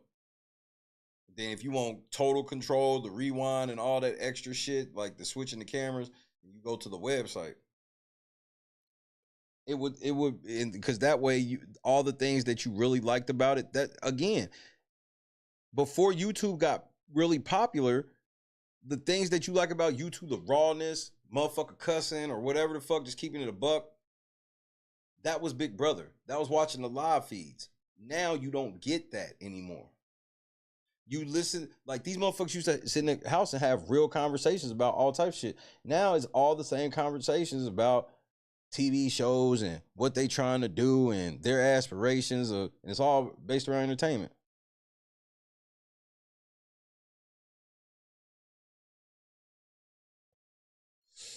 But BB needs to go somewhere else because CBS they've become too pussy. Like, they got shows like, what's the Tulsa King and what's that other one? Gold, what's that motherfucker? The Cowboy show? Yellowstone.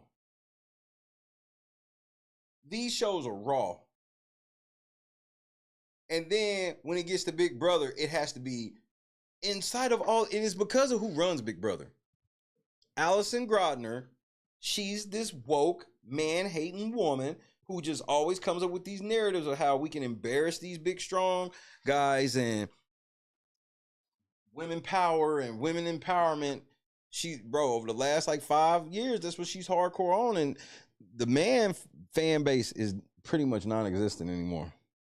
The heterosexual man fan base is dwindling as the time goes on.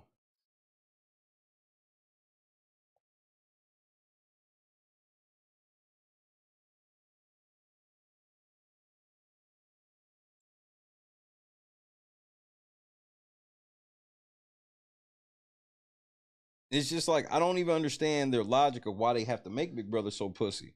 Even the live feeds are pussy now. They quick to turn off. They not as raw. People get in trouble. Like, bro, people scared to say anything because, if somebody on Twitter says they mad at you for saying something.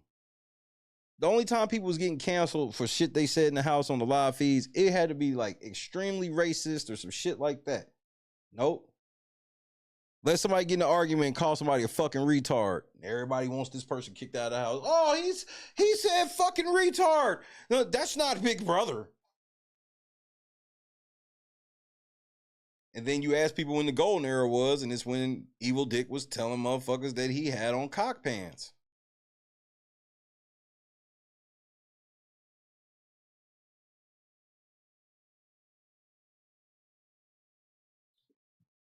One of the biggest misconceptions of season 15 with all the focus on the racist issues was, well, y'all forget that once they got all the niggas out of the house, they were still trifling.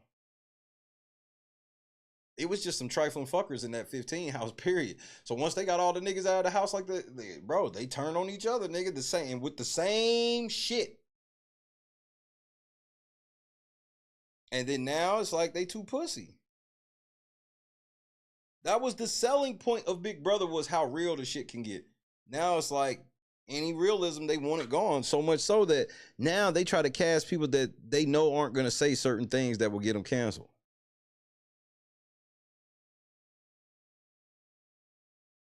They are afraid of a black man being in the house saying nigga. They don't like that shit.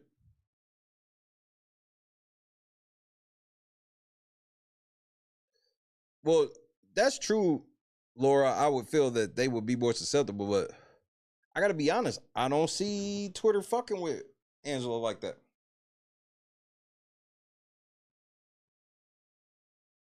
I just don't.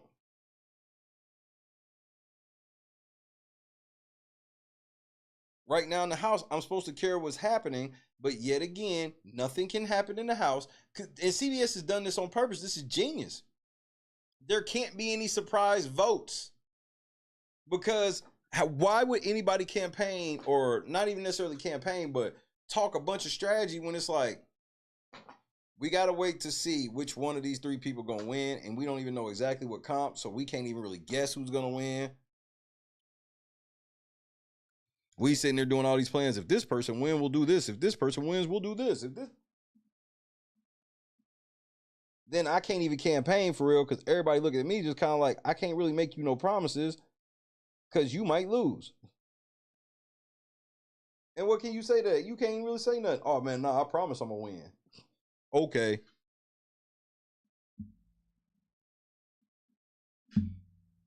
They did not confirm the AI arena ends this week, just for the record.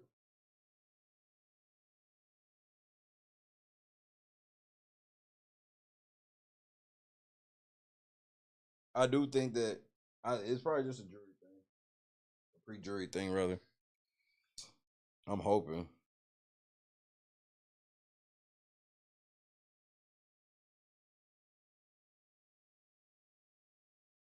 Right. And that's the thing. Even if I sit with my homies who I'm voting with, I'm not on the block and I'm just talking to people I'm voting with. Yeah, we can talk over all these scenarios, but if you one of the people on the block, I can't really say shit to you. If I set up this whole plan and you fucking go home, you lose, and it's just, bro, you can't set up anything. How can you plan a blind side when you only gonna really have 5 minutes to make sure you got the votes, if that? So even if you like, all right, if such and such on the block, we'll blind side. Well, you still got to make sure you got them votes. How? You ain't got no time. That's why I think the AI arena should be on Wednesday night. Even if they go show it on Thursday's episode, AI arena should be played Wednesday night in the house. Fuck the Wednesday episode. It should just be played Wednesday night. So people at least have the rest of Wednesday night, even Wednesday afternoon, Wednesday night, earlier the better, obviously. They play Wednesday, and then they got the at least 24 hours around about to make some plans, possibly a blind side, who knows? But you do all this, and then they sit from Monday to Thursday waiting on this, and then once it happened, they got like 2 minutes to decide. They've been waiting 4 days and then got 2 minutes once it happens. Make it make sense. Good morning, Regina.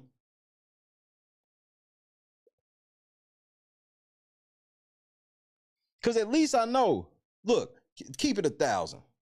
Everybody that watched the feeds, keep it 1,000. You telling me that the feeds won't at least be interesting Wednesday night after AI arena? It's going to have to be the most obvious person that didn't win, where it's like, they better win. It has to be something like that. Because other than that, as soon as the motherfucker come down, let the plotting and planning begin. HOH is going to want to have them last conversations in that room. Everything. There at least will be something. It's not going to be fiery every week. There will be a dud or two in there. But it would be better to let the AI winner breathe more than 2 minutes. We can act like Julie's like, won't y'all go campaign? Won't you give them time to? Y'all should go off in the room and talk real quick. Why do we got to treat this like a double eviction every week? Just do it on Wednesday. Tape it, and then you can show it on the show Thursday and then show the winner. Then that way, now the people on the block can have on real clothes.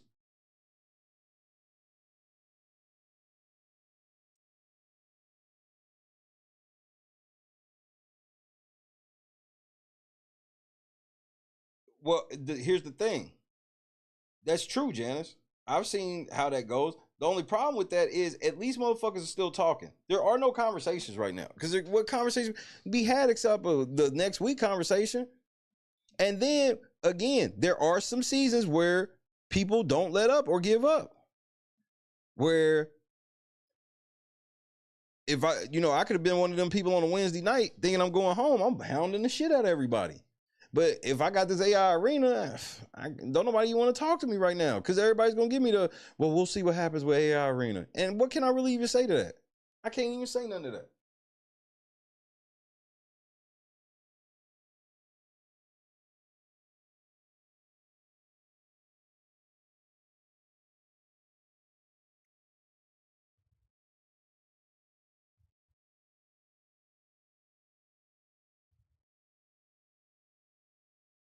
And it's going to be that way for AI Arena. Now watch, let's say this is the last week for AI Arena. I guarantee next Wednesday play differently. Because bro, that would even be bad strategy for me to even sit here and tell you, well, nigga, even though the AI Arena is coming up, you should still, you can fuck some shit up for no reason. Then you done made a deal with somebody, and then next thing you know, one of they homies lost the AI arena, and they done switched up on you because everything they was telling you was based off they homie winning AI arena, but they just didn't tell you that was they homie. You see what I'm saying? So it's like, even people not on the block probably shouldn't even be talking game with each other because, yeah, motherfucker telling you it is, but if they saving somebody and they didn't want you to know they were saving them, you fucked.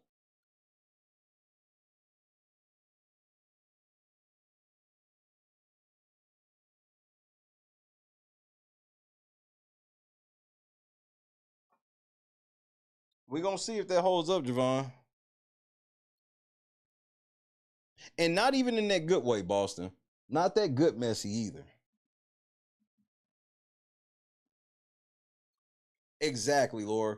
4 days. We have veto ceremony midday on Monday, and then they sitting and waiting until a competition Thursday night.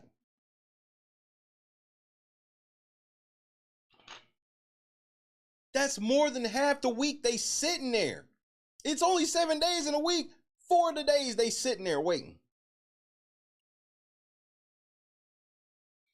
And then after the comp happens, after waiting 4 days, they get 2 minutes.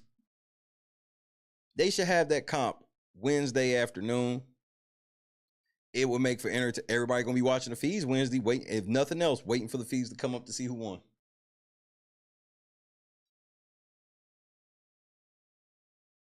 Talk some strategy. Solidify the vote. But nope. Make them wait 4 days and then rush them. Genius. They could do it before the veto episode too. They could do it on Tuesday and have it ready for the veto episode.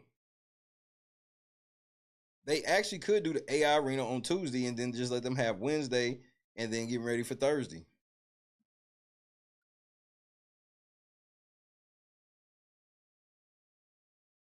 And if you really want to be nitpicky, they could literally do the AI arena right after the veto ceremony.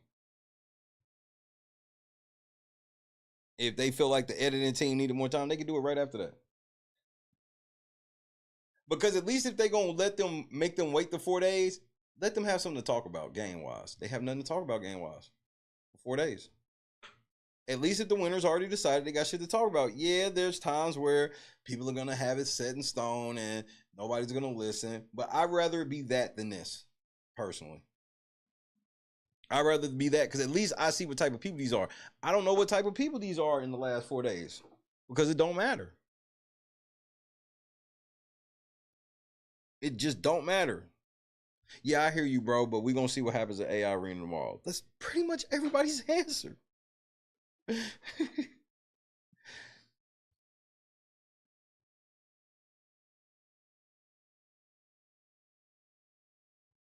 Well, Chemo and T-Core feel like they got a nice safe spot in the game, and they do. I think they safely can go to jury, but that's all you niggas is getting. Neither one of y'all have a chance to win this game. I hope they know that. At this juncture, I can safely say them two, Rubina, 0% chance. Leah, 0% chance. Those four, I safely can say have no chance to win the game. Zip, 0. They could do Veto and AI on the same episode if they want to. Stretch it out, could do a cliffhanger for casuals and reveal who. I'm telling you, I'd be okay with that. But the thing is, it forces their hand to cut out filler. But they can still have filler on the Wednesday. They do the veto ceremony, then go into the AI. And then I'm okay with you cliffhanger in the AI because it's 1 day. So, hey, we find out who won the AI and who gets evicted tomorrow.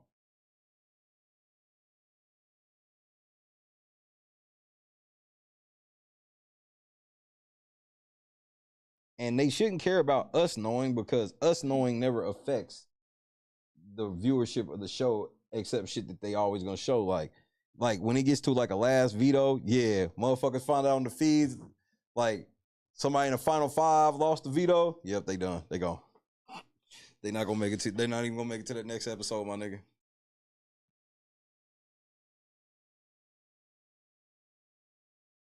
Mara, I pointed this out. I pointed this out live where I was like, I told y'all Angela, and look how they doing for Angela right now, nigga. Look how they doing for her right now.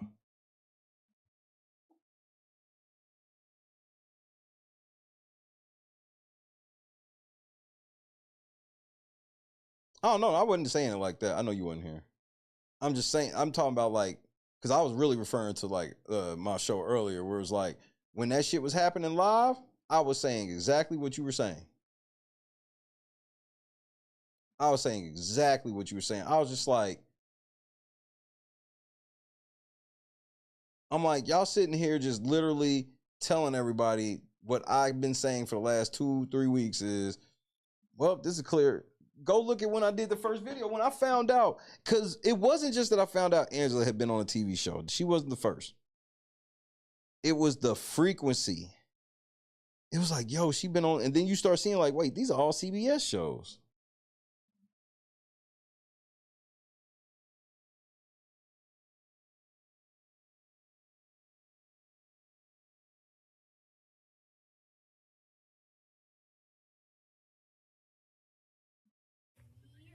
But if they got that many applicants, why they calling people? Because they...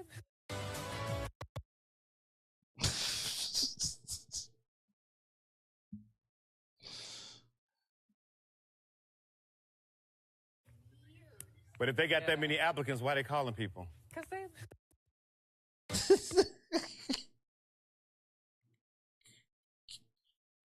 Nigga, Terrence was dead ass, nigga.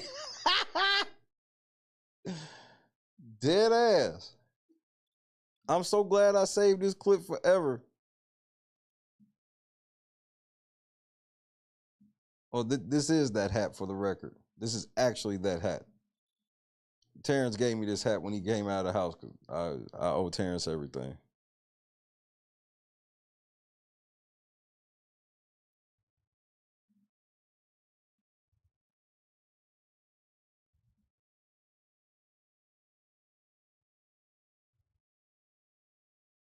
Man, the whole thing came across cringy to me. Like, nobody liked Jag, nobody liked Taylor, and the people that like Cody don't like him no more. The people that like Cody, they like pre-All-Star Cody. Or actually, Cody, they like Cody, and then he won. And then when he got out of the house, he fucking went in on Davon, nigga. And they drug the shit out of Cody. I mean, they drug this nigga. He went on his podcast basically like fuck everybody type shit. Not like cussing nobody out, but Cody was a stern motherfucker.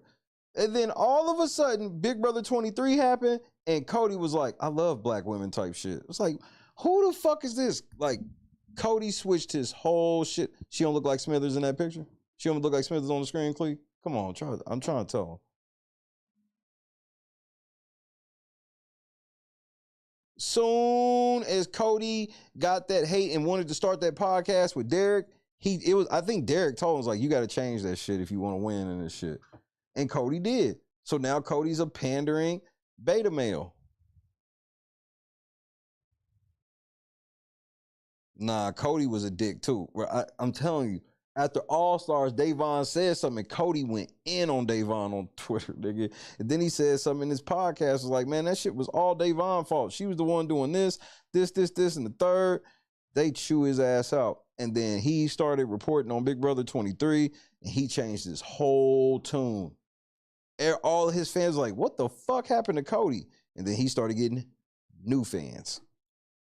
Having Taylor on the show. Well, first it was Tiffany. It's like, man, we love Tiffany.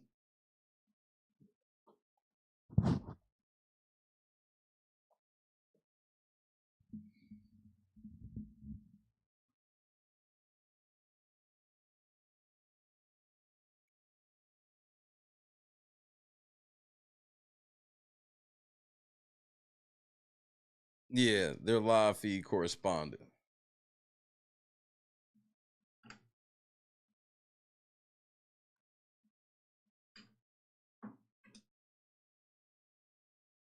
And it's crazy how some niggas have come from Chicago and get slandered like a motherfucker on the internet.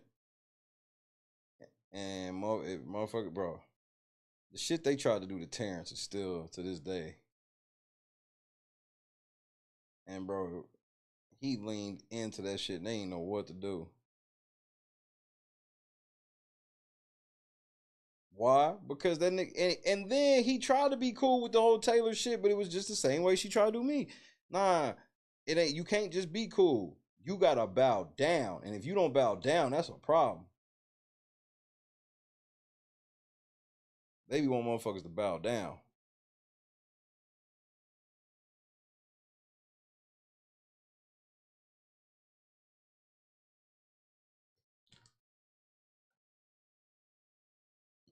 I was out here on the island getting basted over these niggas. That shit kind of funny when I look back on it. But I ain't gonna lie just because I don't give a fuck. If everybody want to hate me for telling the truth about something, I can accept it one way or another.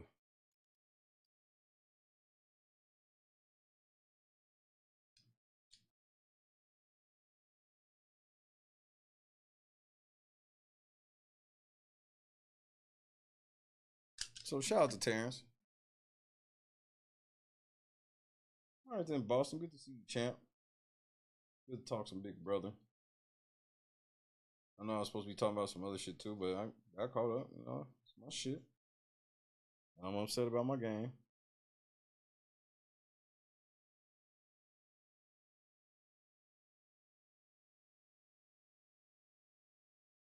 What you mean, Shelby? Like which part are you referring to specifically? You talking about like when they vote and then like they giving so many shout outs, they walking out the door. I at least give Cam credence where he's just like, man, shout out to my dogs at the crib and walk out. Bro, man, happy birthday. I want to give a shout out to my 2nd grade teacher. They thinking about every motherfucker in the book. They can like, oh, yeah, that's been a big complaint for a while. Shut that shit up. I'm more like a shout out to LNC and I'm out.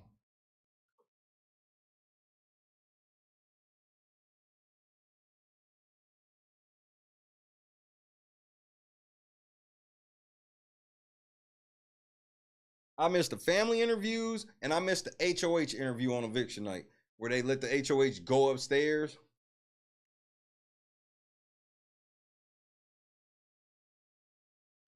Which that's some scary shit later in the game when it's only like 5 people in the house and you gotta go do that interview and the other 4 people could literally be sitting in the living room plotting on your black ass and you can't play for HOH.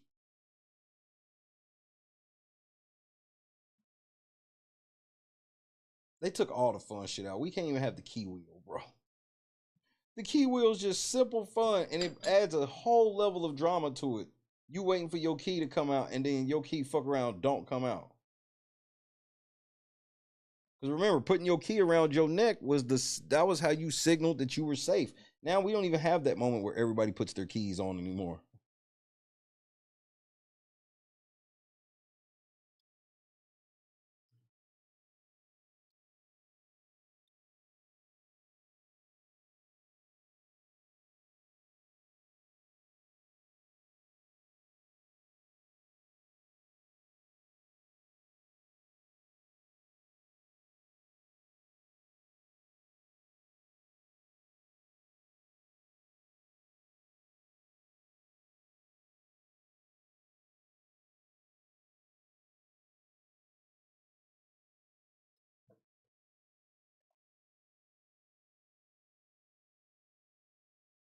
Then they got to go in the hallway and they all got choreographed dances.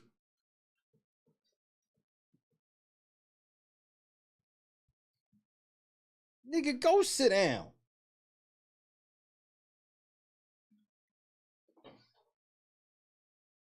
They still get letters from home. I don't think they be, yeah, you're right. I don't think they be showing them. They actually used to cut that shit off of the feeds, but now they let that shit rock on the feeds, and I'm okay with that.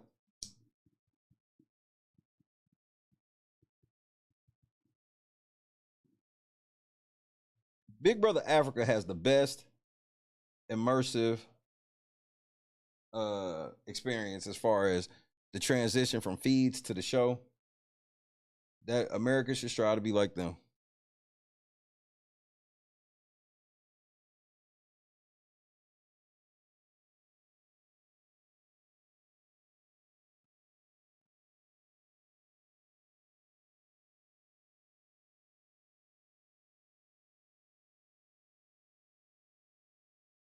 BB Africa, I'm telling you, the way they have that shit structured, if US did the exact same shit, I'm talking about the way that their feeds are set up. The way that their feeds are set up, the feeds are on, and the moment they turn off, you switch the channel and the show's on. If that's what it was doing, if you had to switch the channel. they make them niggas get up and exercise every day, which is cool. They make them do it as a group. They have an exercise trainer come in, they do exercise, they do group projects together, and you know, still while the Big Brother shit going on. Then like the feet, like the presentation is way better than fucking over here. It's not even close. Magnolia, what's happening, cuz? What up, Neff? I hope we all good.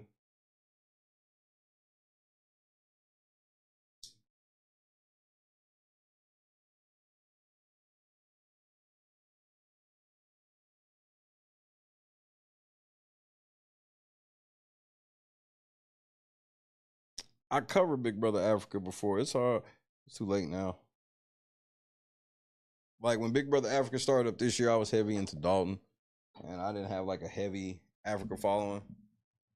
So I didn't have the Africa following that I have the US following and Canada following, which my Canada following was mad last year because I just picked it up. But as soon as I saw they say, oh, we're not doing feeds, just digital dailies.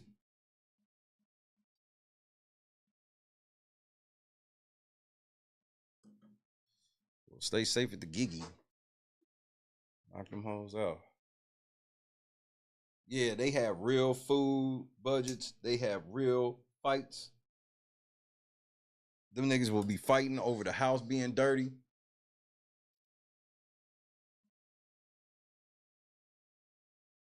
They need to have a fuck Big Brother Twitter season. Twitter ain't even powerful like it used to be. People getting canceled on Twitter and shit, that shit's like not really a thing anymore. Because it was a thing for a while where Twitter could end your career and some shit. They can't really do that shit on Twitter like that no more. Because a lot of people left Twitter because the shit costs money to get the real experience out of it.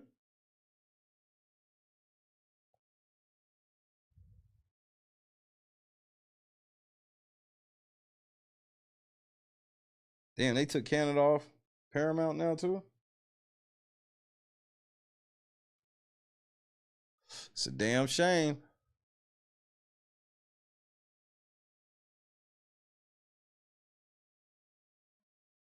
They definitely need to bring food competitions back because they need to make them have group activities because it was always fun to see these niggas have to fight together even though they don't like each other. Where it's like, yeah, me and you beefing, but at least we want to still be able to eat beef this week, so we need to stick together on this one. And then you had some seasons where niggas was like, I'm mad as fuck at everybody, so yeah, I'm about to cost the house some shit, do something. Will Mega did that shit, nigga. They was mad in the motherfucker.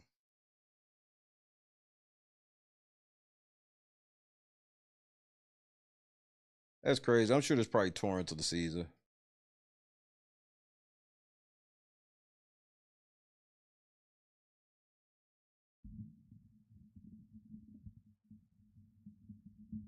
Nigga, Sandra was, that bitch was wreaking havoc.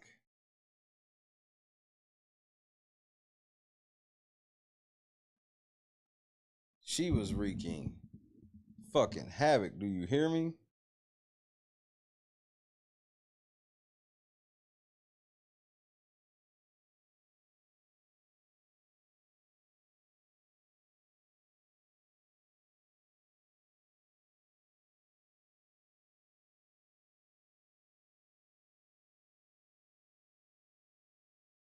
It's a couple people that do that too, choose. It's like, hey man, fuck y'all.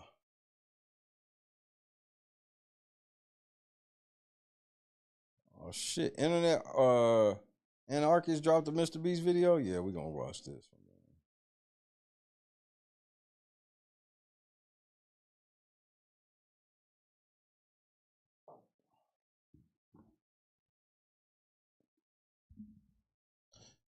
There's really no, and here's the thing about, they don't cast people that, so for example, like if there's a showmance in the house, it's pretty much those two people were open to be in a relationship and it was just them for the most part. Remember, there used to be episodes where motherfucking, you know, dudes would start messing with other girls, girls start messing with other dudes, and all this type of turbulence from that type of shit. It's like, they forced the couples like, okay, so we'll cast these two people. They'll probably get together. You know, because it was clear that's what they did with Monty. And, you know, Taylor was the first one to do that shit in a long time, but she, you know, she had to lie about it because she didn't want to, you know, admit that she was a whore. But the way they cast it now is they cast the couple. No, but there's not a natural thing with couples anymore. Matt is being embarrassed on social media. That's why I have it reported on idiot shit, because I refuse to give him any clout.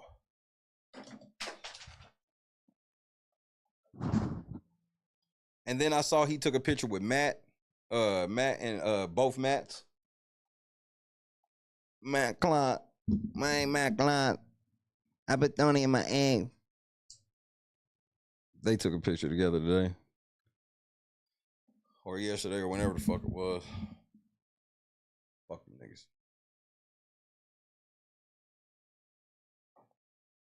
Well, Leah said that shit because they told her to say that shit. That was their way of trying to get a bunch of fat ass keyboard warriors to watch the show. Ooh, if I watch it, maybe if I see her in the street, she'll want me. No, she don't want your fat Call of Duty Mountain Dew drinking ass. Go sit down.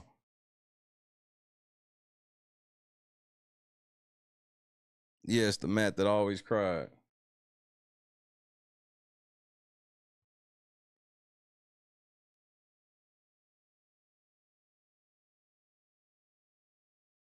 Yeah, there's no chubby guys in the house. Oh, so you think that was an accident?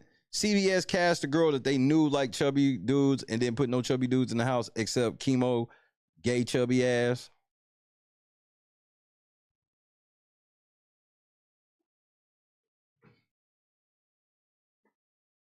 Then she's sitting around violating Cam. Yeah, Cam sprung. Bitch.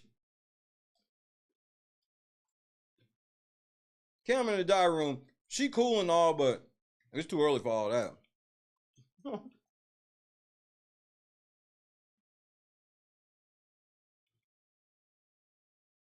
Leah low-key the most hated after Angela, from what I've been with my ear to the street.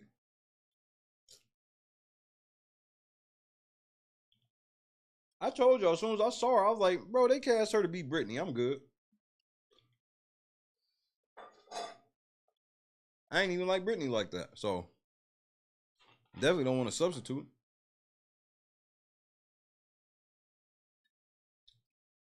They need to bring back bitches like Jen.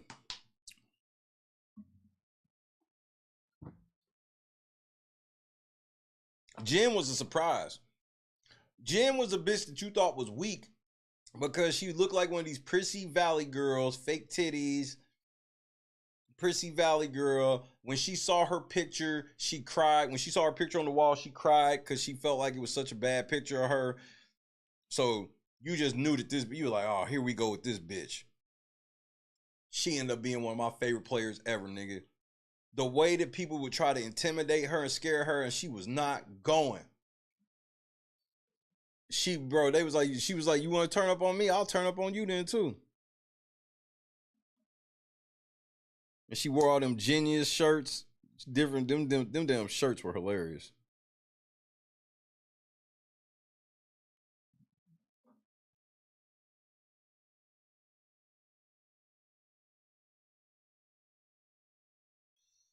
Yeah, but Brittany is not entertaining. See, what makes Brittany entertaining is I have to suspend all belief in the diary room. That's what makes her entertaining. Because she'll get in the diary room, she gonna say a whole bunch of shit that she ain't gonna do. She ain't gonna say to nobody. None of that motherfucking shit. She is the original diary room gangster. She is the original female diary room gangster. She gonna get in there and talk all that shit. And then when shit hit the fan, she out there playing pool with a motherfucking blanket on, being quiet. She real hard on the phone. That's about it. Sound real hard on the phone now. All that greasy shit she would be in the diary room saying she wouldn't say to nobody. Stop. Brittany be running her mouth, ain't gonna do shit, ain't gonna say shit. She got all of that smart ass shit she was saying in the diary room. And remember, she was in there and her whole swag of the diary room is this whole house is stupid and I'm the only smart one. And then how did it go down the end? She fell to fucking the brigade.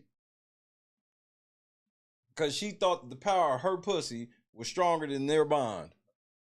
And she fucked around and she found out.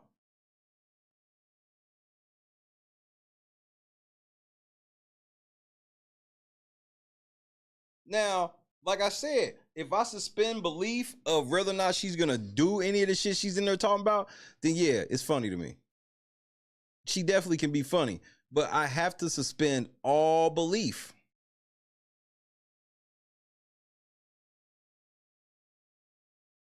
In what she's saying. Because if I'm listening to what she's saying, then I have to add in the fact that none of the shit you said came true. And all this shit you was talking about, you never said to any of these niggas' face. Any of them. I guarantee it was a bunch of house guests that got home and heard how she was talking to the diary room. Was like, bitch, you real tough in that diary room.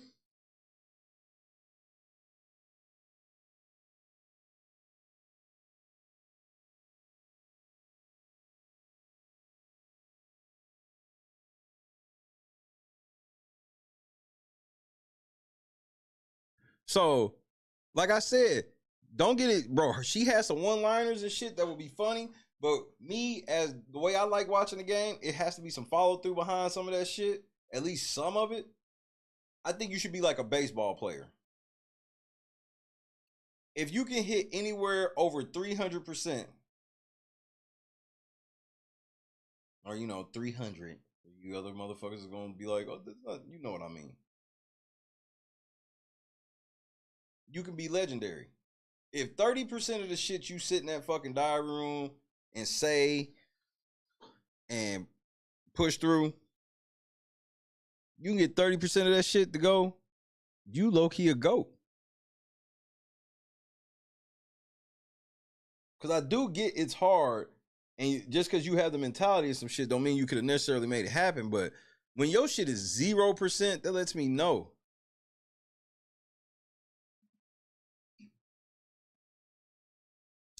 That lets me know you ain't about that action.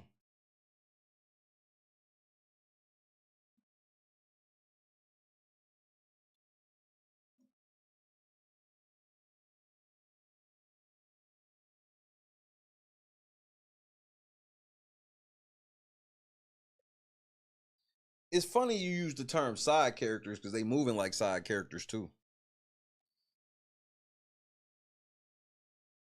Tomorrow I expect to be another boring day. Wait for tomorrow's episode.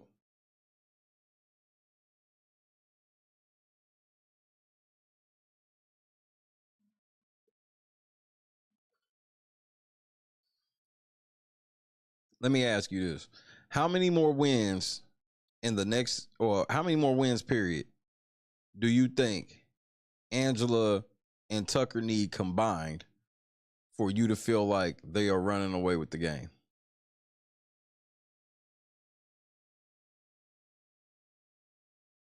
I personally feel like if they get a combination of two more, it's over to me.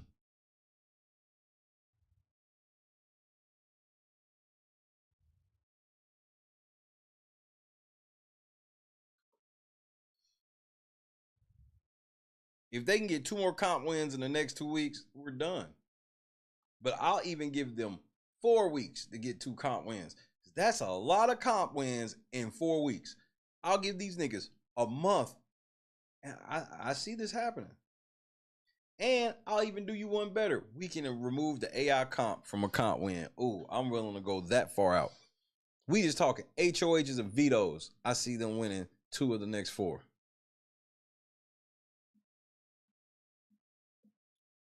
Well, they've already committed to each other, which is exactly what I expected.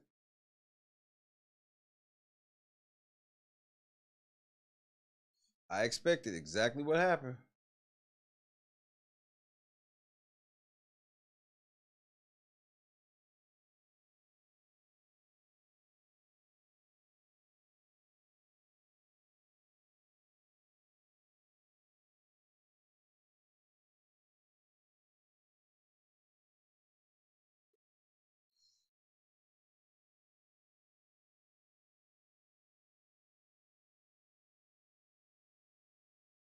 This is a crazy time to be a Big Brother fan. They have a little something on their hand, but they won't let it play out. So.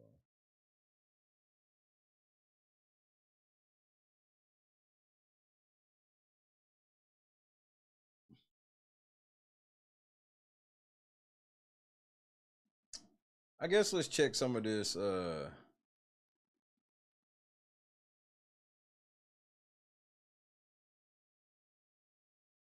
I want to watch this one or do I want to watch the other one?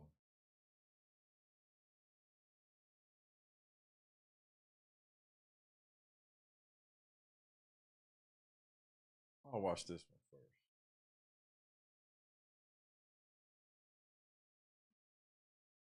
This one just piqued my interest. Just came across my desk. Can these contestants agree to split the money? Hell no. Hell to the no. That is a no-no. Which at this point, I'm okay with them doing. Because the whole reason for them not doing it is because that's supposed to keep them from making these coups and everything, and then you turn around and see the cookout.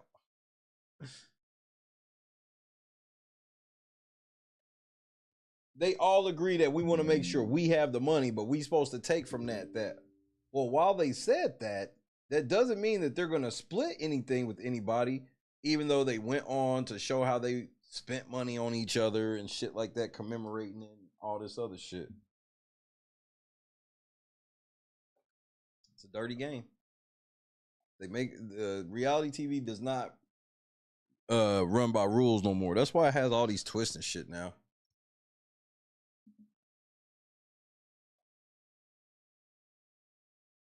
Because it was hard to have all these twists because the game has to be based in some sort of reality.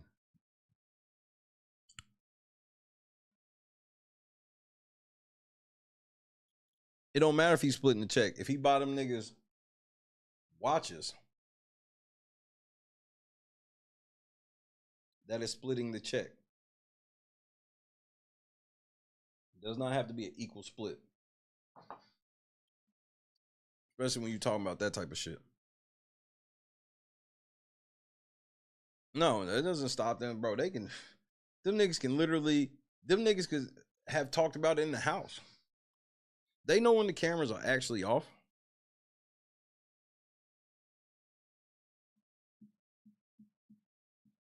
When niggas have a pact of no matter what,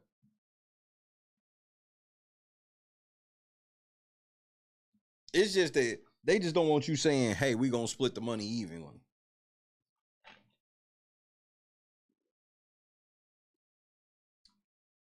Which I'm sure whoever wins the game would agree with that anyway. I'll give you a couple dollars.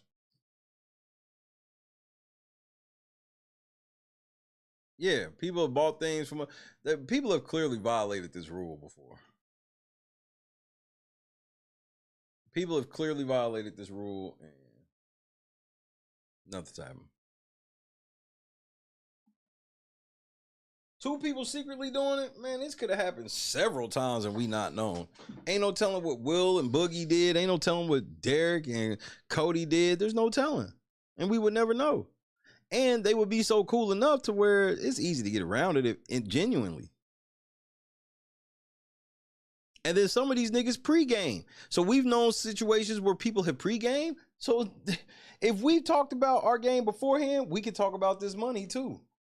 Without ever mentioning the house. Yeah, if we win, if you win or if I win, we just gonna split it. We gonna split it down the middle. If we win first or second, we win first and we win AFP, whatever. Or maybe just say if you get AFP, you keep that. Everything else we splitting. Hey, bro, you can easily talk over that shit. And pregame is against the rules. Yep, and they will openly talk about how that shit done happen. But you see it now, people like Tucker in the house, they know Cody. And man, I'm so mad because I want to buy into Tucker, but the shit, this shit is coming across too fake. I got footage of Tucker talking about how he playing a character. Bitch, what? And he wasn't in said character while he said that either. And went into detail talking about how I'm feeding off of you and we playing back and forth. Like,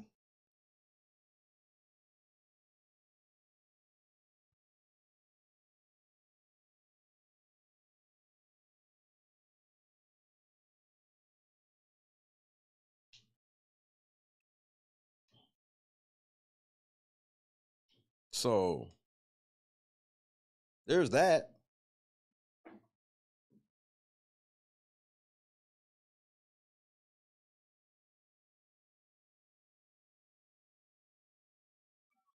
So I was confused why like Rubina's getting pissed at me for saying, all right, I beat you two guys already in the thing, so let's go. She doesn't understand that I'm playing this character. Yeah. We're feeding off each other, bro. I don't fucking. Yeah, in sports, She didn't even give me a hug after. Yeah.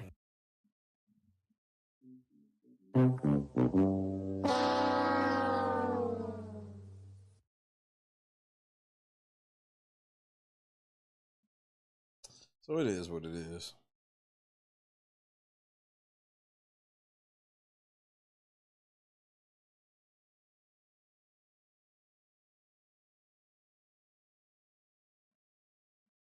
Rubina is so thirsty for love.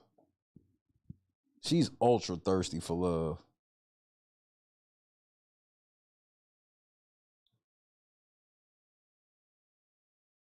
Potato Gaming, good morning. All right, let's check this Mr. Beast video out.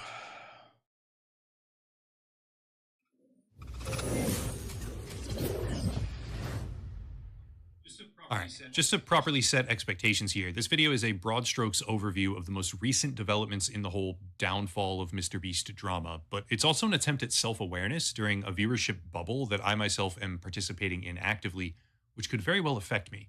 Beyond that, it's probably going to affect everyone on the platform, but we'll get to that in just a minute. Straight up, not wasting time, there's way too much stuff out there now for some sort of total recap situation, and I'd be willing to bet that most people watching this already have some sort of cursory knowledge of what's been happening, which I'm going to have to rely on pretty heavily here, but this is the lightning fast overview. Mr. Beast had a team member who was being inappropriate with minors, Ava Chris Tyson, which became widespread commentary drama in the community. At the same time, an ex-employee alleged that he was rigging game shows and running illegal lotteries, which blew up as well. And in the background, this new $100 million Amazon game show that Mr. Beast is running, called the Beast Games, was allegedly filled with safety violations, Good injuries, to see everybody back in the saddle. And mismanagement. It's a trifecta of situations boiling over all at once around him, but then another ex-employee came out discussing what I would refer to as abusive conditions during the process of filming a video about him, and it came to light that Mr. Beast, allegedly, according to a former team member named Jake the Viking in his testimony, knowingly hired a registered sex offender to work at the company, proceeding to hide his identity during at least one challenge video with a mask and an alias. Basically, it's all crashing down around him, while he frantically deletes anything he can find that pertains to these illegal lotteries across Facebook as well as multiple YouTube channels. But the stuff that's new is interesting enough to be worth covering, while at the same time acknowledging that this entire situation may be outright damaging to the platform as a whole. I'll just jump in. The place to start for me, which has been covered before, but this is just my take on it, is the leaked, air quotes there, internal email from Mr. Beast directly, which outlines a number of steps they're taking after the firm Quinn Emanuel expanded the scope of their internal investigation to include company culture and inappropriate behavior. Just to rip the Band-Aid off, there is not a single shred of me that believes this email was leaked accidentally. It absolutely reeks of a PR move, and it's the type of thing I can imagine them doing to try and subdue the overwhelming tidal wave of criticism that they're getting and will continue to get until the final allegations of covering up sexual assault come out. By the way, just to put this out there as well, it is my wholehearted belief that those allegations will eventually hit the YouTube ecosystem sooner rather than later. It's just a matter of when.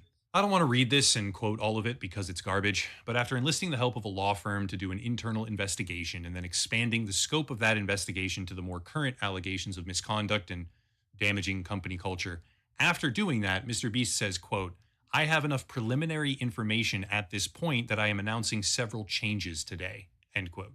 Yeah, that seems to me like they know it's bad. The law firm knows it's bad. This shit is getting leaked, nigga. bad. The PR expert that they hired knows it's bad. And this is even more obvious when you look at a message that just recently got sent to Dogpack 404, who is the first ex-employee to speak out about all of the illegal lotteries and company culture problems, which, oh my gosh, it makes it even worse. After reaching out to an employee named Chucky, who attempted to debunk the allegations early on and sort of just threw gasoline on everything, 2 weeks after Dogpack 404 reached out, Chucky responded, quote, "Hey, the company takes these claims extremely seriously. This is Stephanie. She works at Quinn Emanuel, the company we hired to do an independent investigation, and she asked if you could send over anything to help with the investigation," end quote. Yeah, this is, I don't know. I don't have much to add right now in terms of technical analysis or investigation. The stuff I do know is not for publication right now, but this just absolutely reeks, in my opinion. This does not feel genuine. And just to demonstrate why I'm saying that, Stephanie in this context probably refers to Stephanie Kellerman, who can be found right on the Quinn Emanuel attorney page of their website. And her bio section reads, quote, "Outside the courtroom, her representation of numerous public figures has included strategies to manage press fallout in the context of ongoing litigation," end quote. These are litigation attorneys. And right now, as far as I'm aware, or most other people are aware that I've talked to, there's no litigation. So I would guess that she's participating here in some sort of outside the courtroom capacity. Wowzers. Therefore, fill in the blanks. This doesn't feel like a situation where the company, Quinn Emanuel, the law firm, has been hired to do some sort of real internal investigation. In my opinion, this feels like a massive PR spend and a decisive effort to buckle down before things get way worse, because in my opinion, they understand full well that things will get worse. They only have every day. The updates is too many at this point. They did, the ways that they ran that company are coming through the cracks now. And this feels like someone finally had an open and honest conversation with their legal team about what could theoretically come out if people break all their NDAs. And the lawyer said, "Dear God, what have you done? We need to try and figure out which of the bombs is about to explode next." Anyway, it's a disaster for the Mr. Beast media empire, but it's also a feeding frenzy on YouTube as a platform. Some of you might even look at me as one of the parties responsible for that. I've done, 6 videos now, including this one. That's more than I cover most controversies. I mean, some of them I do like 14 videos. That does happen. But this is big. And for an example of why I'm saying that, look at this guy. To be clear, I have no idea what happened with this particular situation beyond the explanation he gives publicly, but just look at the overall picture. This guy comes out and says that Mr. Beast flew him out there to work for a few days, stole his ideas, and then made a video with those stolen ideas. He has some snappy editing. He seems genuinely upset about all this. But at the end of the video, he talks about making a part 2, which he's definitely going to do. And then he links a GoFundMe that was originally set for, I believe, $1.7 million. I sat over here and was like, you ruined, nigga. He had all this proof, evidence, everything. Everybody was with him. And then all of a sudden this nigga was like, yeah, and I want $1.7 million from y'all.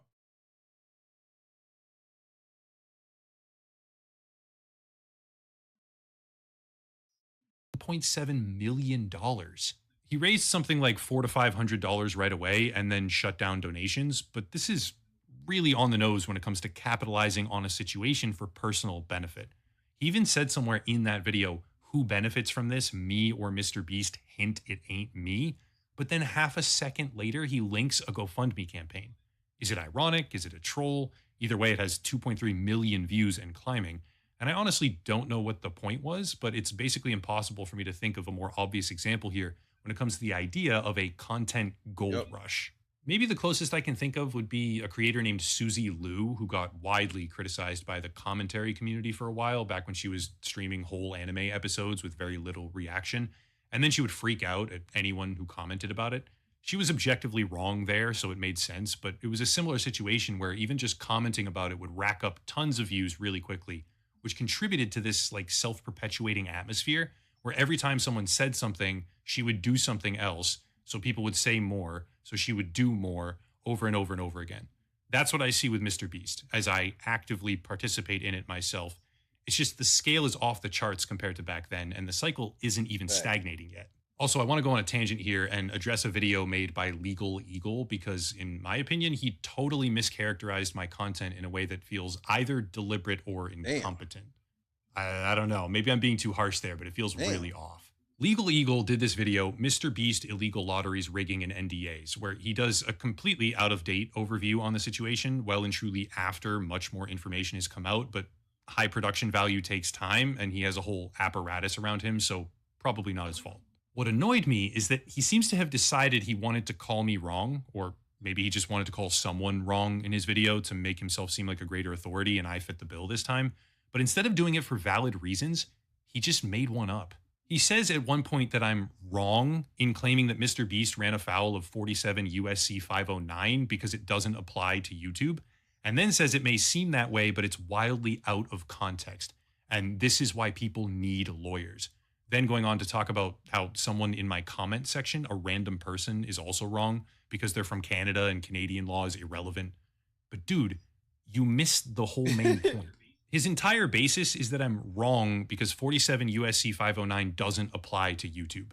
But let me just read something from the video he's talking about.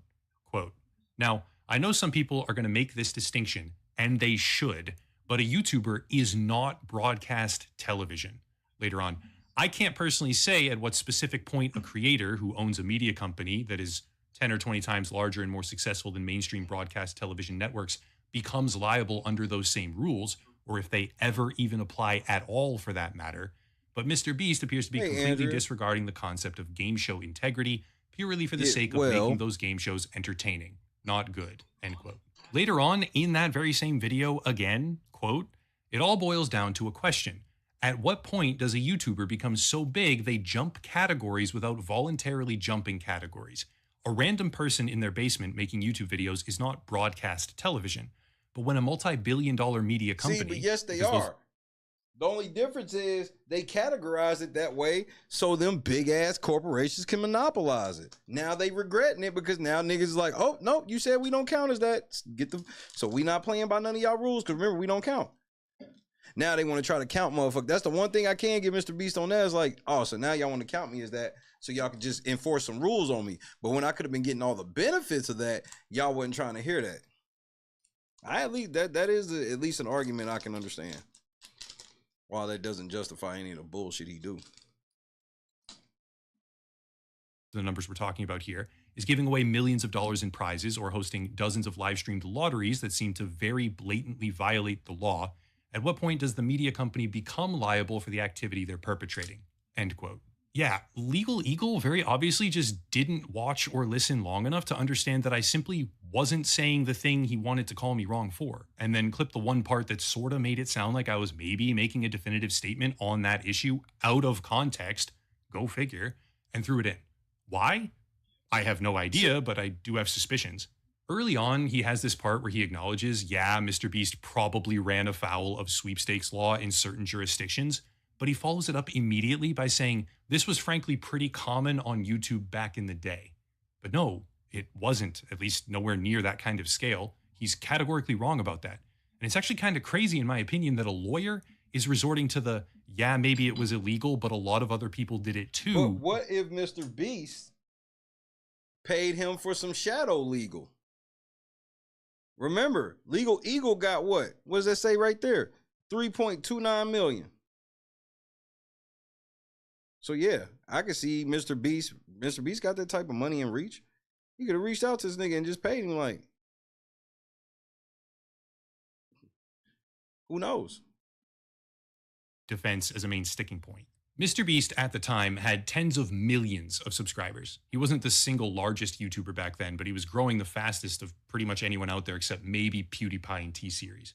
His live streams were selling tens, probably more like hundreds of thousands of units total across all of them, earning many millions of dollars as he executed routine lottery giveaways to spike those numbers. Sure, there probably are a ton of instances where a creator gives away a single PS4 or an Xbox and fails to structure it properly, thereby technically running afoul of sweepstakes law. But Mr. Beast is on camera in one of those live streams commenting about how the entire city is sold out of PlayStations now because they're buying up and giving them all away in that stream. And then goes even further by insinuating, well, how are we supposed to sell merch now then, since they're sold out? The process of illegal lottery giveaways appears to have been mechanized by him in order to sell millions of dollars of merchandise, which is not a common thing on YouTube and cannot be defended by hand-waving it away as if other people do it too, so it's not a big deal. Honestly, I don't watch Legal Eagle. He has super high production value and seems well-reasoned. But that video was absolutely terrible. Anyway, I wasn't even going to respond to that. I was just going to leave it, but I had way more people than I would have expected directly in my DMs gloating about how Legal Eagle just destroyed you, when the reality is he just fundamentally misunderstood what I was saying. Internet content isn't governed by broadcast television laws, a fact that I said multiple times. The mediums are different, 100%. However, at what point does the new common medium with larger shows and bigger prizes and frequent infractions get regulated under some sort of similar framework? Maybe the same expanded framework, maybe a rewritten framework, I don't know. Never? Okay, cool, that's an answer, a shitty one. But I'm not wrong for asking the question of when does or when should that happen. His comment section is wild with the gloating about how I've fallen off and definitely do cast aspersions on him and I'm a terrible creator, which may be true. Can't speak to that. Too biased, obviously. But this ain't it. At least criticize me for something valid. Regardless, the final thing I want to talk about here is advertisers. This whole Mr. Beast drama has a lot of channels benefiting short-term, including mine, from heightened viewership, but that's not the full picture. In the past, there's been a number of instances where advertisers pulled back from the platform in general. The colloquial term is adpocalypse, and these happened for a number of different reasons, but the common theme is overall controversy. Example, in early 2019, a YouTuber named Matt's What It Is posted about a collection of videos about children that had suspect comments on them, and then campaigned to notify the advertisers that their ads might show up on videos where predators are using the comment sections. It was an incredibly small percentage of the overall content on YouTube, but it was there. Yeah, his campaign worked. There was a notable retraction in advertising dollars that took place. He seemed to be doing it all vindictively for some reason. But the effect is that when controversy gets big, especially involving children, it seems, pretty much every time, advertisers look at YouTube as a dangerous place to put their money because they don't know where it's going to show up. They don't want to risk having their name alongside certain channels and certain material, so they pull back. Also, YouTube is typically not the main advertising portal for most of these companies to begin with. I've talked to a few of them, so I know this for a fact. They spend only a small percentage of their overall budget on YouTube ads in the first place. 4, 5, 12%, right? Like small numbers. So when they're faced with a situation where the whole community is screaming about controversy and the largest YouTuber on the entire platform, who was generally thought of as extremely reputable up to this point, is accused of hiring and hiding sex offenders on their staff who then appear in videos on a child-targeted channel. That's open and shut for me. Bye-bye, Mr. Beast. I think that crosses into the realm of controversy where major advertisers might take notice. Think about that. Any platform would suffer, or does suffer, when the largest creator on that entire platform becomes a lightning rod of accusations over very serious issues. The largest creator of a platform, like it or not, intrinsically begins representing that platform in the minds of the audience and the advertisers. For a while, it was PewDiePie. Now it's Mr. Beast. He's the face of YouTube. And as Mr. Beast goes down in flames, a lot of companies who used to look at him as the gold standard of, oh, I could have my brand attached to him and make a ton of money, start to think, wait. I literally know personally about another scam Mr. Beast is tied into that nobody's reported on. I literally could be a clout demon. I literally could. I promise you, I could make a standalone video that would go viral. Then he's not good. Why would we ever use this platform? Who knows what the rest of those people are doing? It's not a guarantee, but it's well within the realm of possibility, and it makes me worried about what comes next. These things usually take months to process, except for when the advertisers are targeted directly, like in 2019. But this is also way larger than what happened in 2019. I can't say for sure what ultimately goes down, but the gold rush eventually migrates, and the land that they leave behind after mining is typically destroyed. It's not a perfect metaphor, but it does kind of fit here, because the larger the controversy gets, the more short-term viewership people can harvest, but the larger it all gets, the more likely it is that advertisers look at the platform as a general risk that they don't want to participate in, meaning that the CPM that we have when it's all over might even tear down the profit everyone has made as it all happened, right? Like, it's not a good cycle in general. I don't know, just a guess, because I've been at this for like 8-ish years and seen a lot of cycles in the YouTube ecosystem, but this one seems bigger than the others in a bit of a scary way. I'm right there in it, don't get me wrong, okay? Like, That's valid criticism of me, that I'm like talking about this yet still perpetuating it. I'm not above any of it. I'm part of it. But it's making me wonder where it all goes and how hard it hits when the full story is completely played out. And I don't know. I'm just trying to observe all the different things with it and keep a rational mind. Anyway, that's it. If you want to support the channel, check out the links down below: merch, social media, a special VPN.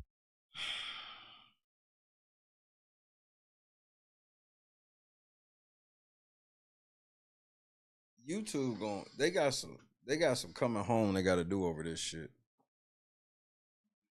And deal, locals and Patreon, et cetera, et cetera. But I'll cut it there and stop rambling. As always, thank you all for watching. Question everything, and have a nice night. And it's because I believe that the favoritism is just the more you make in the platform, the less the motherfucking system tools fuck with you. Because just by how things naturally work, you would think they would get they get shit, but it's like, it just seems the higher up you get, the less of that auto shit you gotta deal with. Fucking insane.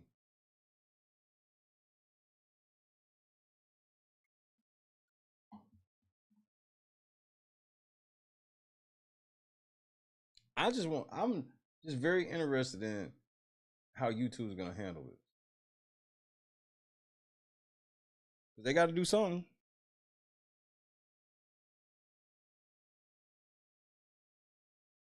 Oh, that's crazy, Potato. I actually was in Walmart the day before yesterday, and I saw still some Feastable shit and a bunch of them weird toys or whatever the fuck those are.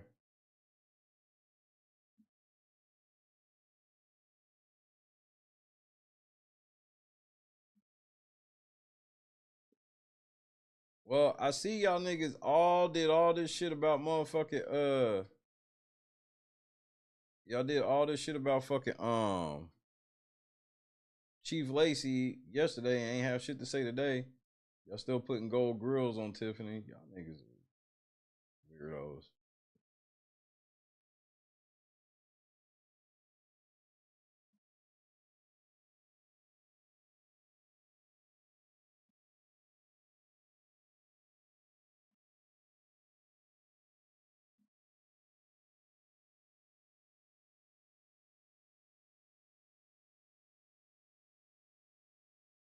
I don't know.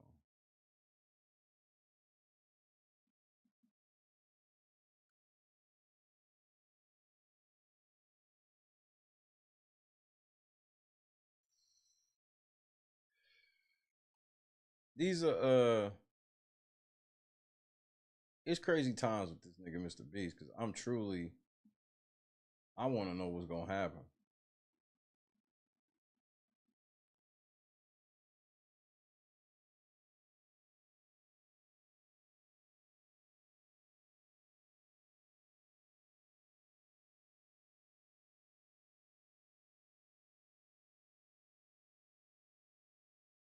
And I see a lot of y'all YouTubers are now trying to get involved in certain shit. It's kind of weird.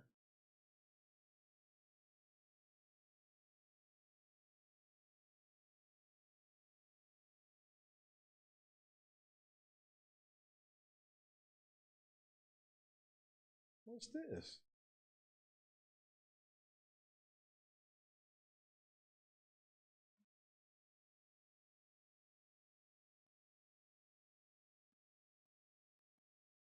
Oh, I might want to talk about this tomorrow. I ain't even gonna say what it is out loud because I do not want people. This might be. Oh wow. Yeah, we watching this video tomorrow. I'm not even telling nobody what it is.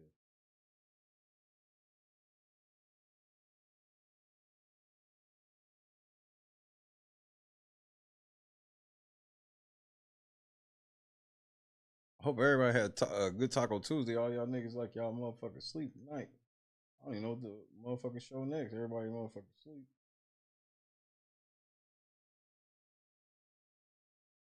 Yeah. This is exactly what y'all niggas is on. On everything. This is the chat right here, nigga. Hilarious.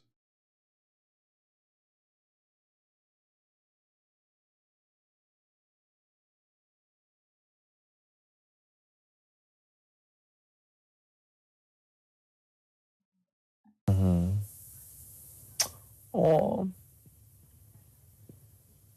Look at this. Is all y'all right now. They're like my two friends who I really love, who, if they were to end up with each other, I'd be incredibly happy. Not in- just sitting there watching LNC. Just,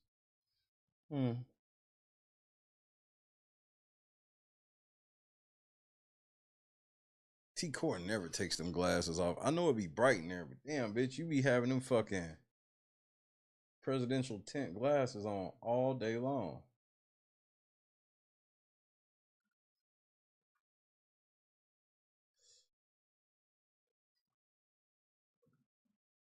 Everybody just sitting here chilling.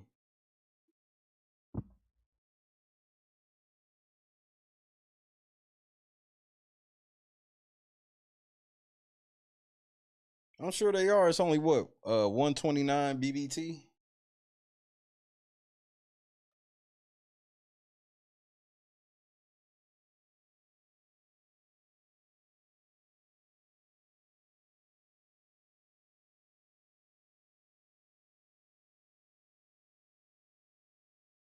That's me right now, just with my chips. That's the bullshit.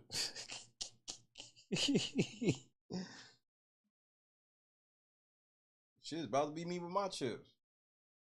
I'm about to go join, go watch League of Legends. At least I know it's at least about 15,000 motherfuckers in there. 15 to 60.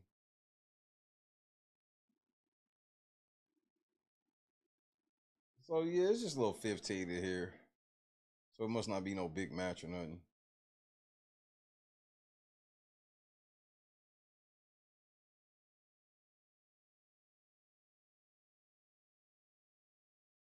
MJ complaining about the heat and Joe told her to take something off.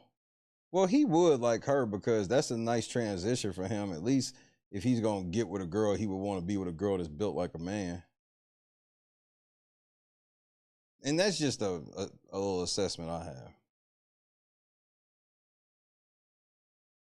Please rest up, Andrew, get better. Get some juice, some vitamins. Say some prayers. I will definitely pray for you.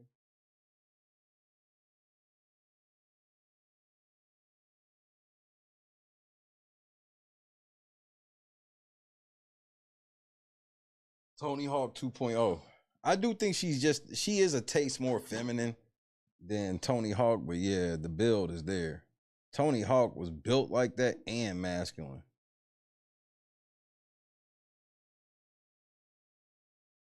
Pretty wild place to be.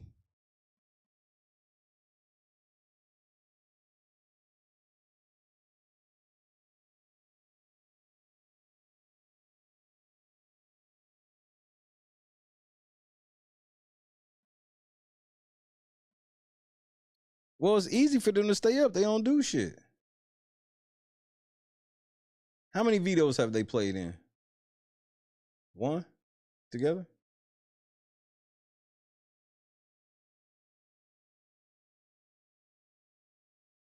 T Core ain't done much of shit, right?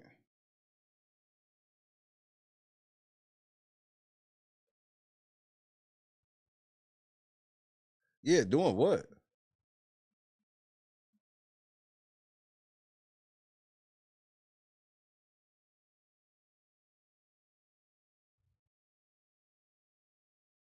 Yeah, I don't think she is either. I think Chemo played that one that he lost, right? And then he won that AI arena, which lets you know that it can be some. Remember, Chemo was supposed to have no chance. If Matt had any of them other motherfucking AI arenas that Tucker had, he would still be in the house. So that's what I'm afraid of for Cedric.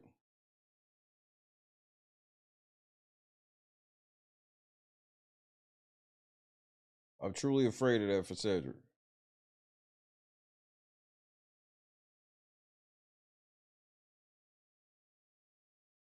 Because that was the most anticlimactic one. They ran around the corner and then just stood there.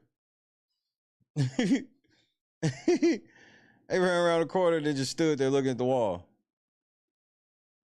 And then I truly think Chemo guessed and just got it right. But, you know, I ain't going to hate on him and say he for sure guessed. I just feel like he did. But either way, that's his dub. And he won it when nobody thought he could, so can't take that from me. That'd be some hater shit.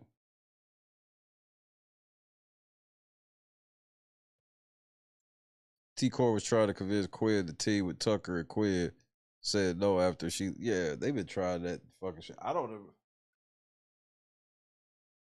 That's just because they feel like Quinn and Tucker are the most powerful in the house, and they feel like they cool with both of them niggas. The one's gonna be winning the comps.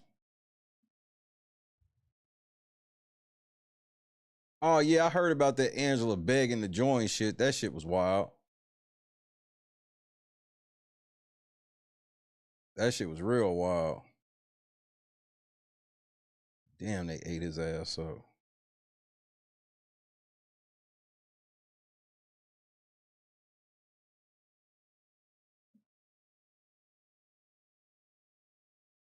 Who's wearing Cedric's bonnet? And here's the thing, I can't be mad at Quinn. Hey, Tippy. I can't be mad at Quinn. Quinn should never fucking work with Tucker. You crazy? Did you not just see all that shit that Tucker just did to try to get him out? Like, I don't like Quinn, but I don't think he's a fucking moron. T-Core, oh my goodness.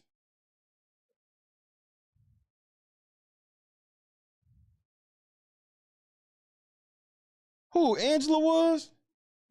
Like, bro.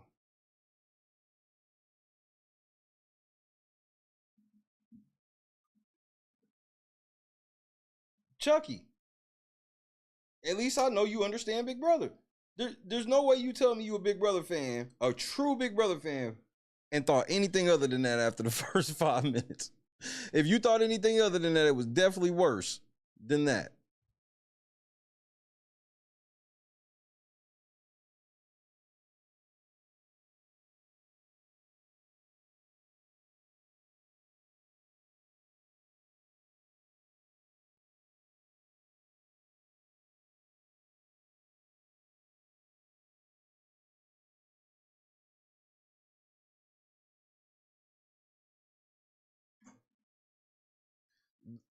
They think, well, because Cody used to have the men. This is what I tried to explain to people earlier. Like, Cody used to have, like, a lot of the white guys used to like Cody because Cody was, like, that kind of, I'm going to say certain shit. Like, Cody wasn't always this pushover beta that he be playing to be now. This is all new. This is all fucking new with Cody.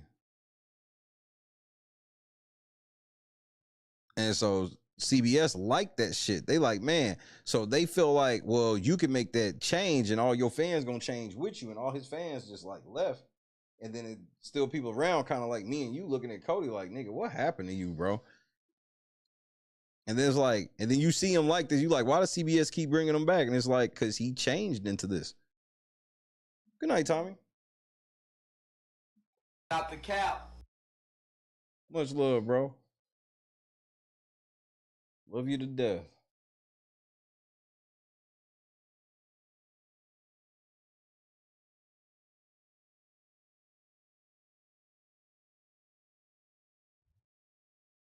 What up, Avis? Good morning.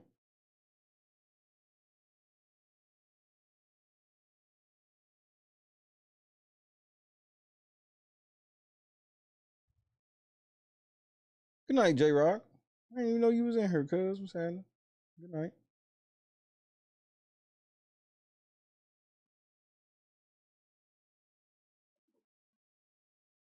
Cause I'm not like, I'm sure as shit ain't like, I ain't tired of nothing. It's like, the game is stale. Chief Lacey shit. That shit.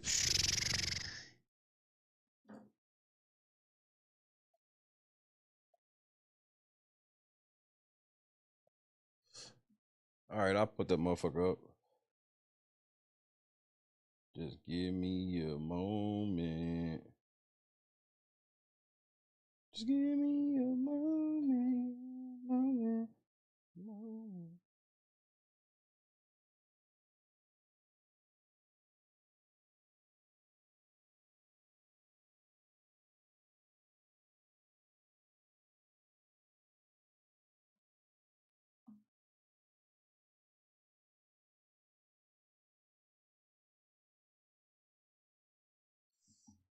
Grab that edgeless shit.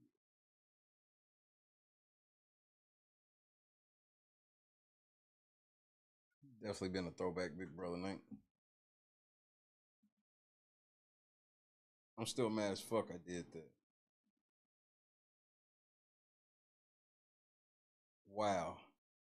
Hello, YouTube India. Please remove this type of content creators openly in YouTube promoting sexual and erotic content. Bro, they don't give a fuck.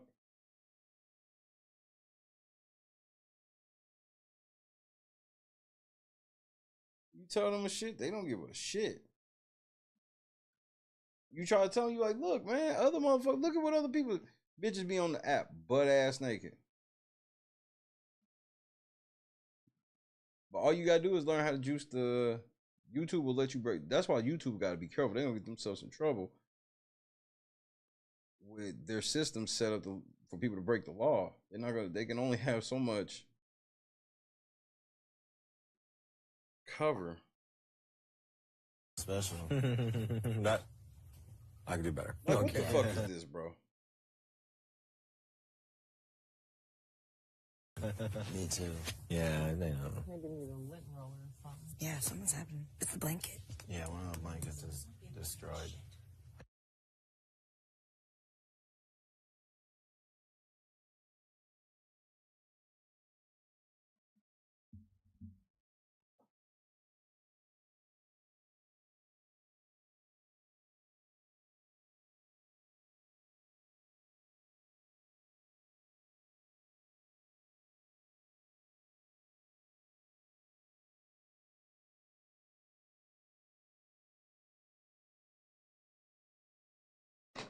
I don't even have words for this. I'm just,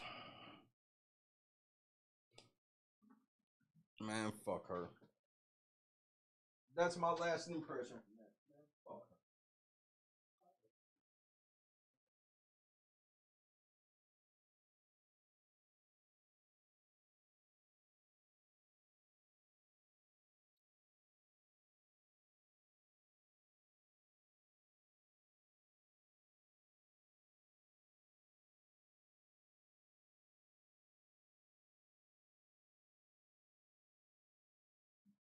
I literally went to sleep because I was so mad after that episode. I went and got some ice cream, like I said I was gonna do. Ate some ice cream and went to sleep. I was pissed.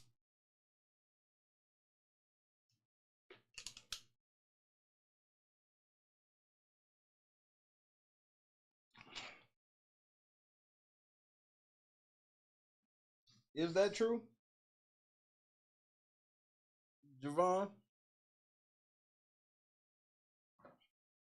They would have warned her.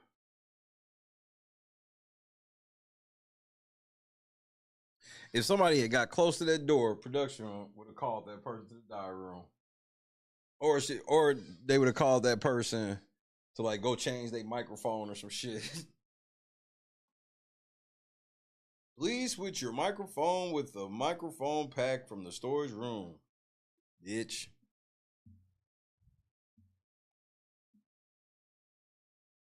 So they final two. They doing it in the house face. It's just, it's funny to me. It's completely funny to me.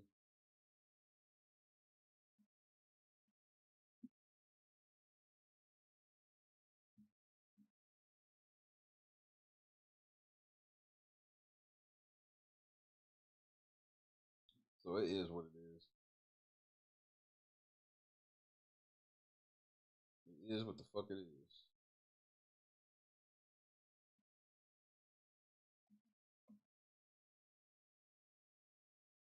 Tucker's trying to fuck Rubina. I don't know if he like girls like that. I think Rubina's realizing that, like, he doing the flirty shit because he on TV. But see, Rubina, I could tell Rubina, she really open to that shit. That's why I could easily see her going home this week, because she can't get attached to Tucker because Tucker's on a different mission. So even if Tucker wants to, CBS is going to send her home. And do you see Tucker crashing out over Rubina? Fuck no.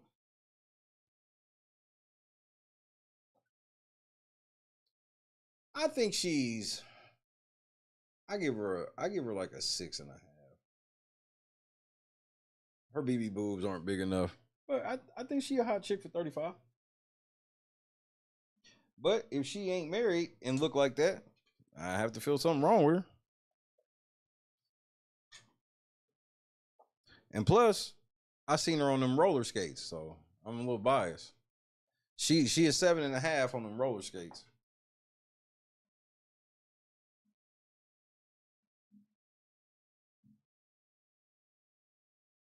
Nigga, he's an actor. Allegedly. I don't trust this nigga like that. His daddy gay, so.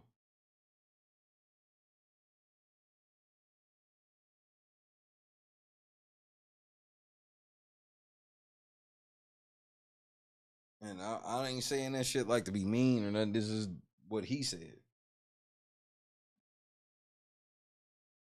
He wanted me to know that about him. So, okay. Thank you. I mean, then go ahead. Then when he gonna fuck then, Janice? Like straight up, like, what's stopping them from fucking? They can fuck in there.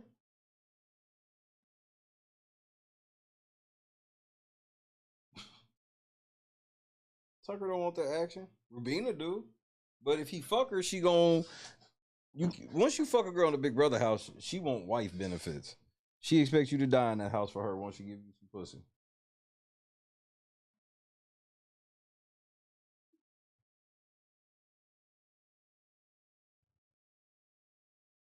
Bro, there's only 10 people left in the house. They can keep doing all these alliances, and all this is ammunition for Angela. Because I see them getting rid of Tucker or Quinn soon, because I do think they was okay with them staying around because they thought it was going to be some type of war, but it ain't turned out to be that. Yeah, Quinn don't fuck with Tucker like that or whatever, but it hasn't turned out to be. I think they thought it was going to be one of these house splitting wars where it's like these two motherfuckers at war and half the house fuck with this person, half the house fuck with that person, but the days of that shit happening are over. That's literally what Taylor expected of Monty. That's all, Chucky. At least we understand each other.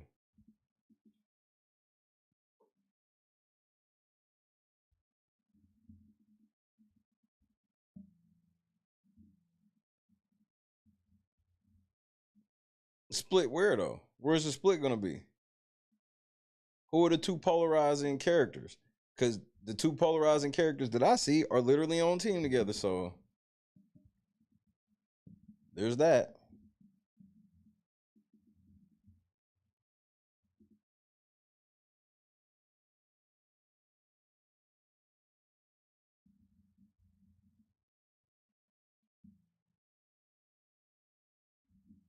Well, I called that shit with Joseph from the beginning because he made comments where it was clear that he's playing for Twitter and production, where he's trying to get Twitter and production to like him. The old Michael Bruner strategy. I called this shit out. He's fully on a Michael Bruner strategy.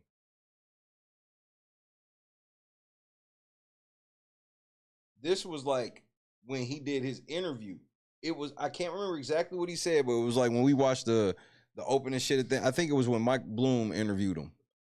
And I forget exactly what he said, but it was something where I told everybody, I was like, see, he already trying to get favor with Twitter and production. And sure enough.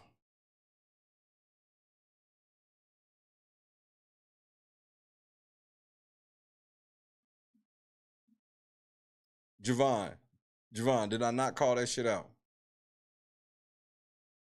I don't even want to give myself all that much credit because I'm pretty sure it was something that was like kind of obvious where it was like, why are you saying that? When I heard him say Chimbot, that's where I laughed because I said, oh, now you went too far. That's not a good look. The Chimbot curse. So we got to see. The last person this called her Chimbot was a batterer. Ain't nobody one that called her Chimbot. When he called her chin bot, I said, "Oh, you went too far." Because if you a real super fan, you know not to get in there and call Julie no fucking chin bot. I say that shit every episode I watch the first time they show her. I would never say it the first time I see her in person. Chin bot. Chin bot.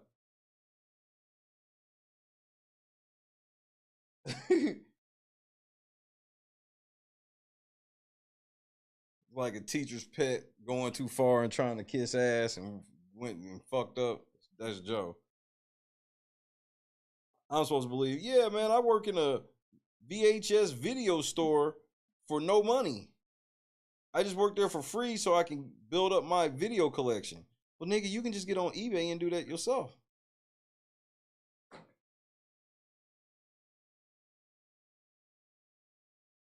I don't think he's playing the worst game. I think he's fine. I think his position is fine. I don't think he can win the game because I don't really believe he can win no comp that matters. I think Joe is really banking on not having to win a comp. But he ain't got the social game to really accomplish that though either. It's gonna come a point where he's gonna need to win a comp, and I don't think he's gonna be able to do it. Grown married woman laying on the floor eavesdropping for clout.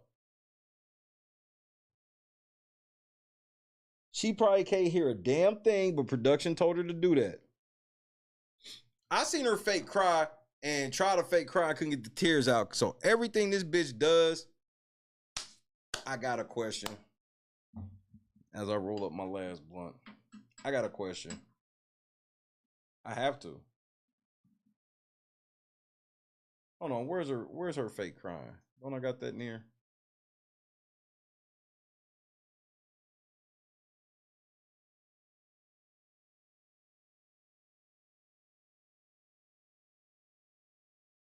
Played yet. Yeah, but if you feel called out, you're gonna call someone else back? Not this one, or that one.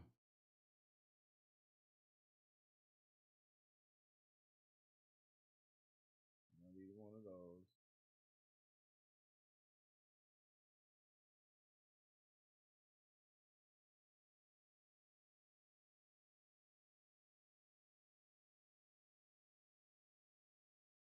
That's too far back. I know it wasn't that far away.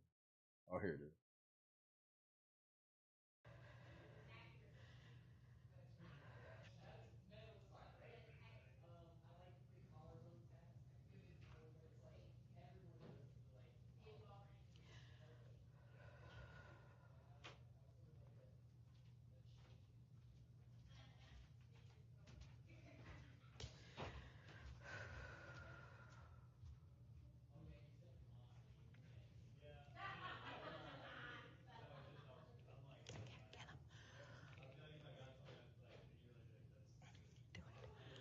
I can't cry. I can't cry. I cannot make it happen. Shit. Why would she be disappointed? Just tell me that part. Why would she be disappointed that she can't cry? Just tell me that part.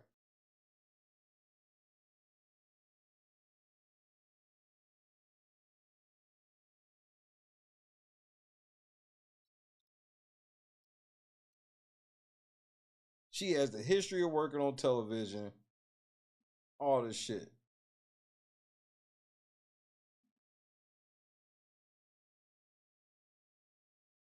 And then when the producer of the show are directly asked about her being a plant, they don't even deny it. They just go, "Come on, man." Just because she was on some TV shows doesn't mean anything. Yes, it do.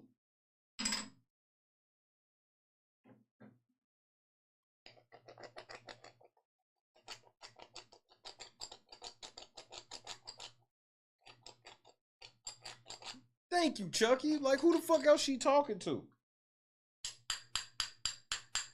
Production just accidentally had the camera live because they can zoom and do all this shit on people without it going over the air. They accidentally had the shit over the air. Period. Don't believe me?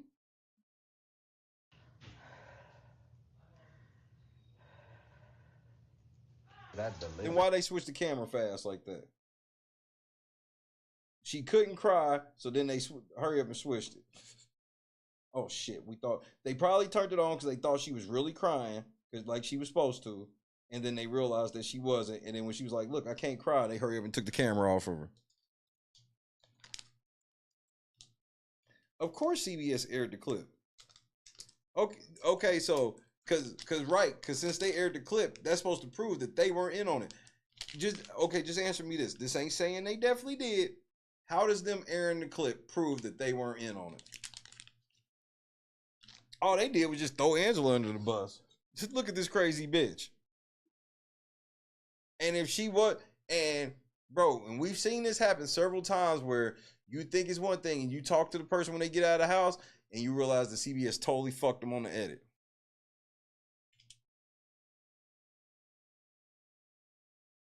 So CBS showing this shit on the nomination episode don't mean they weren't involved. All they did was throw Angela under the bus. And there's a lot of people on feeds go, oh, if they was really doing that, they wouldn't have showed it. Well, did they show it and say they were involved? That's what I would believe.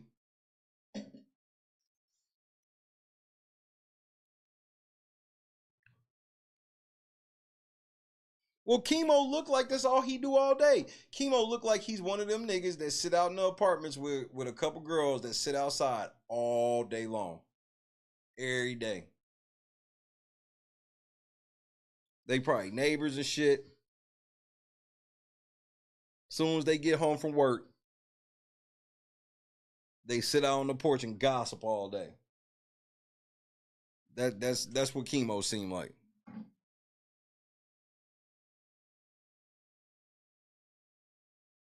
And thank you, Janice. And most of them can't really tell you what happened for 2 years because they under contract. So CBS could have easily just threw motherfucking Angela under the bus under that shit. And what's she gonna do about it? She ain't gonna find out till way later anyway. And by the time she win the game, ain't nobody gonna really care about this shit like that. But I don't believe that shit for 1 second. I believe she was supposed to fake cry. She was making the noises. They switched over, thought she was, and then she sat up and was like, I can't cry. And they were like, fuck. We just showed this on the air. Damn it. I guarantee you, go back and look. Twitter was on their ass. Reddit was on their ass. Facebook was on their ass. Clip getting passed around. They like, let's just say that she did that.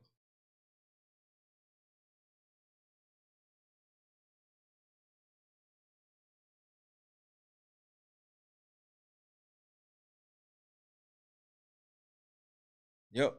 Watch how they was showing her. Because they think she's already crying. The camera's on, they think she's crying at this point.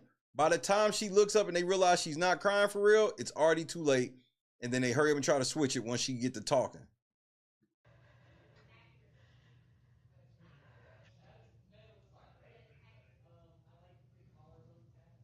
Why is she blinking so hard?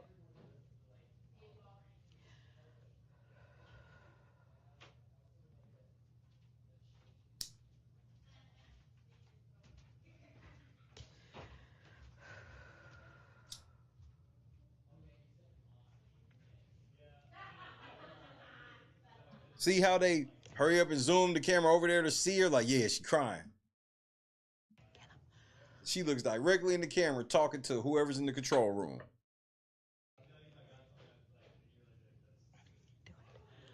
I can't cry. I can't cry. I cannot make it happen.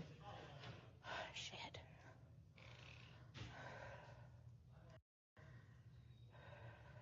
Like, what do we do? Switch the cams, nigga. Hurry up. Hurry up, nigga. Switch the camera. Fuck.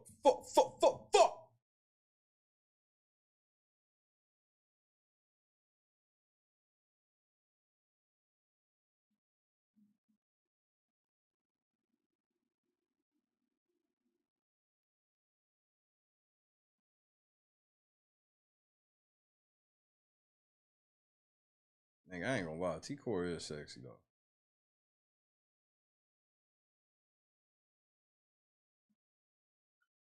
But she seemed mean. I mean, look how they sitting there. I'm telling you. This is what motherfucking... Chemo used to this shit. He loved taking long ass trips to the laundromat with one of his female friends. Girl, you want to go to the laundromat?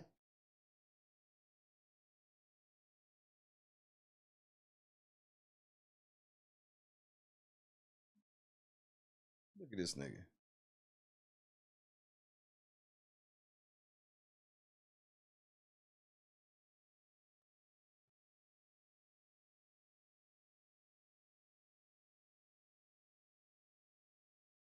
Can it get any more zesty? Oh, nigga, you gay. Yeah, Dinah.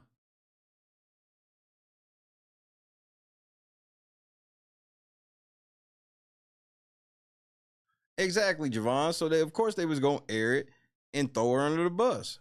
They wasn't gonna air and be like, "We told Angela." Why would they ever say that? Me personally, they just shouldn't do goofy shit like that. But obviously, they ain't gonna listen to me. T-Core sexy than a motherfucker, bro. I ain't even gonna hold you.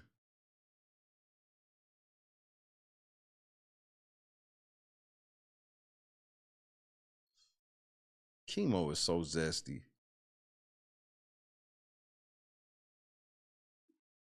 How did he even get more? He got more zestier.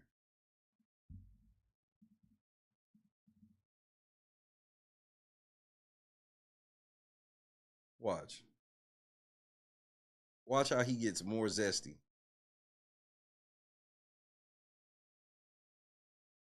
Told you. I am not Stop gay. the cap. Oh, nigga, you gay. He got more zestier, nigga. And he's still sitting like that. He's still chilling, swinging his legs and shit. Somehow the nigga got even more zesty than he already was.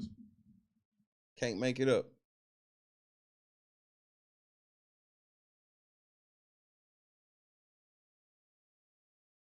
And he's sitting there playing with her sunglasses.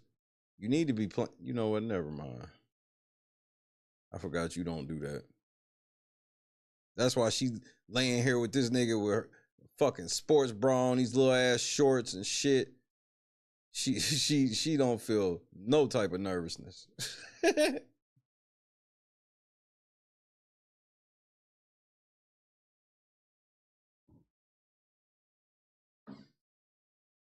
This ain't nothing but the Big D and Ozza relationship all over again. Except I don't really see them falling out. But it's basically the same shit before they fell out.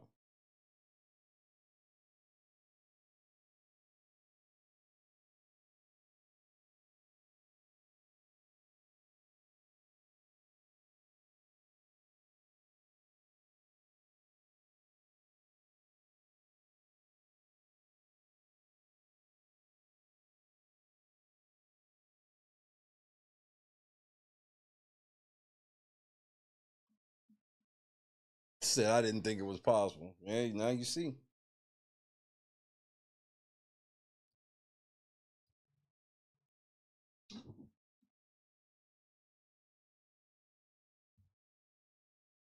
Chemo is getting his massage from Tucker now. I'm not putting that shit on the screen. There's no fucking way. And look at TK. Or, oh my Lord, put your leg down, girl.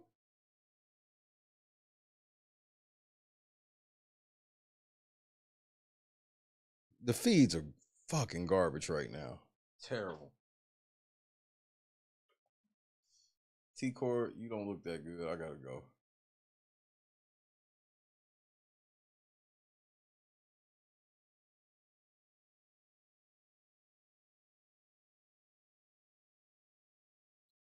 There's a meeting in my bedroom. Boom, boom, boom. Girl, please don't be late.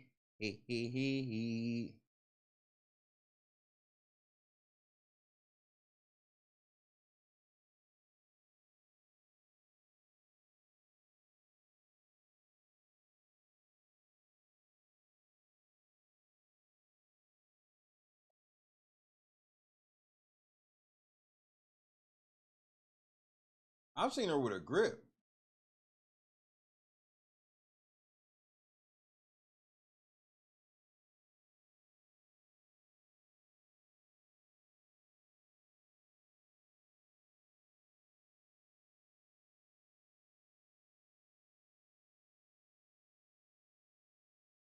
You said Brooklyn okay with Rubina going out?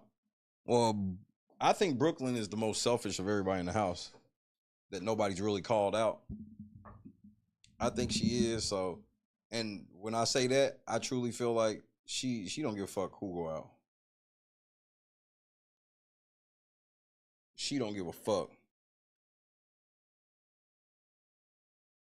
I think the majority, I think the outcome and shit is scripted. I just don't think that the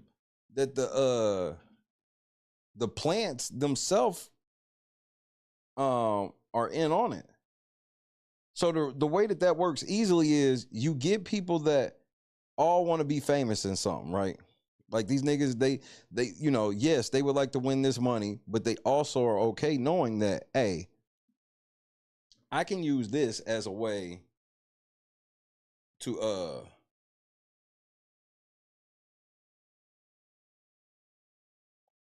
propel my career. So if you get people that are about trying to, you know, propel their career, they gonna take more shit. You can do them a little worse. Because if not, you'll see they end up like Kenny. You see what I'm saying?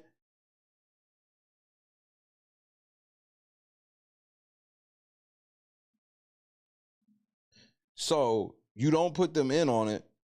And then if once they realize they got fucked, they less likely to say something about it because they in their minds, they like, well, since CBS fucked me over, they'll hook me up somewhere down the road.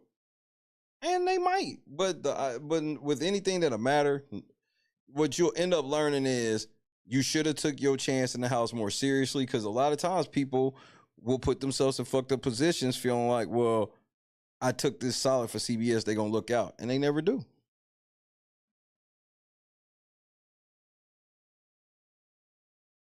I mean, Monty, he'll never say it out loud, but he know. He took that L for CBS and what they were trying to do with Taylor and shit like that. And they showed him his contract. It's been 2 years, bro. They showed this nigga no love.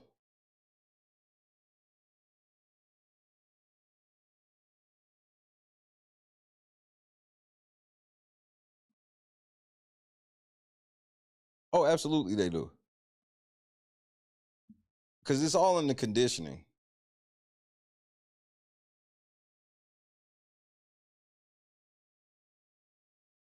Because there's a lot of shit that'll go unsaid.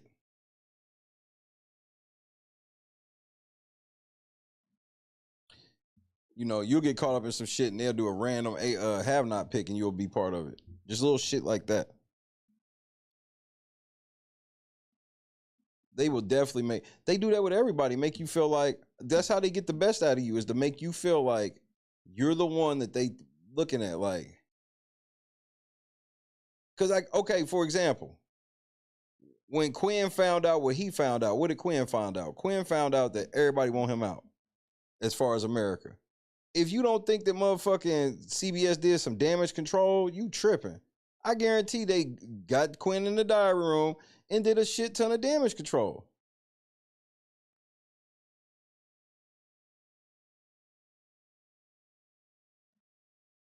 Because the last thing you want is the Quinn to start being like, well, shit, America don't even fuck with me on the block because of America, so I'm low-key getting ready to quit. I mean, think about what Kenny would have did.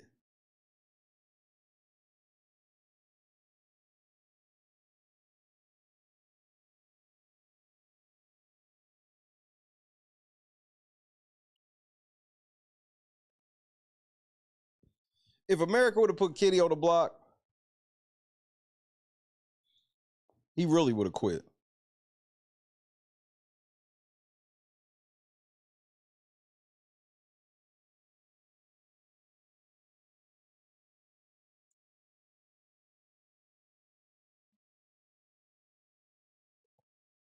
So, I'm not going to pretend that, like, levels of the swing can't be in favor of the game.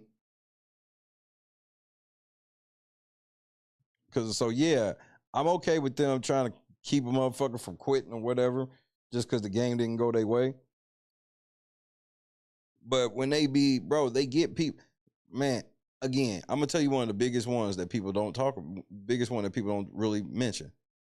Nigga, LaJuan did not make up that power. Production put him on that mission. LaJuan was not a good player. He wasn't entertaining as they thought he would be. And they wanted his ass out of the house. Go back and watch LaJuan. Out of nowhere, he's just in the diary room like, yeah, and I'm going to get this superpower. Who fuck told him that? It was a power. It just so happened it was a power that week, but it just so happened to not be anything like how he understood. Why wouldn't CBS, while he's in the diary room, why would production not make sure that man has the correct understanding of the power, how they explained it? Why would they not? And nobody notices that part. Nobody's mad at Kalia for putting up her own teammate. Just the lasting impression is LaJuan is the dumbest nigga to ever play Big Brother. After Marcellus. Am I wrong in my assessment? Why could they not have told him in the diary room, like, wait, you need to get a proper understanding of this power? Nope. They let him say that shit. Then next thing you know, the power just so happens to be he gets voted out and has to play against Brendan, who they never wanted to leave the game, and then they have him play against Brendan in the most physical competition ever, where Brendan beats his ass.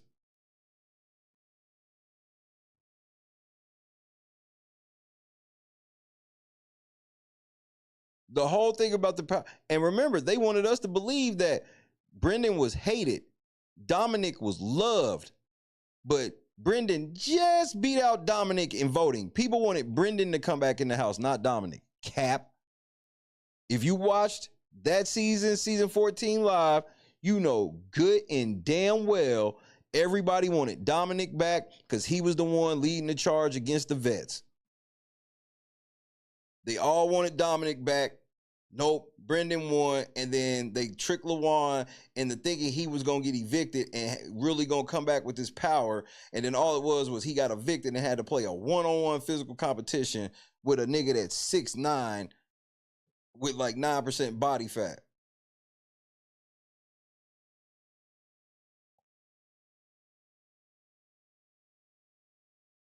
And then had the nerve to have on a Yale sweatshirt. You can't even make that shit up.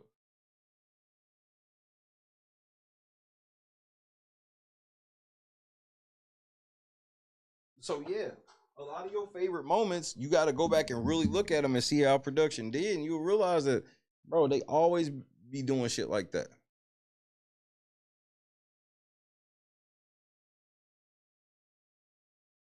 Like, one of the dumbest moves ever that really don't get talked about is Dustin. Dustin wanted to go on the block against the nigga. He didn't just want the nigga to go home. He's like, nigga, I want to go on the block against him so I can laugh at him when he go home. And of course, he actually went home. And I'm like, that's what you get, nigga. I don't know why you thought that was a good plan. It was like the dumbest plan I ever heard of.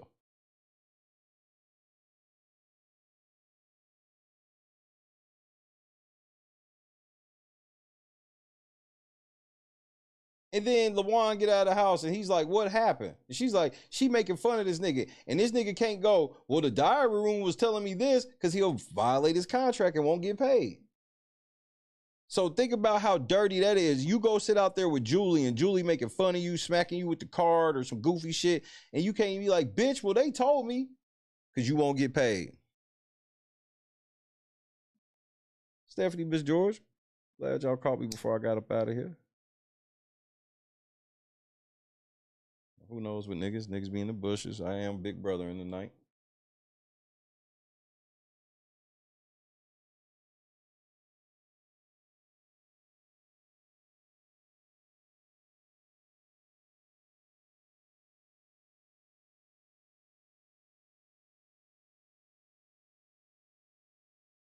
Kendra.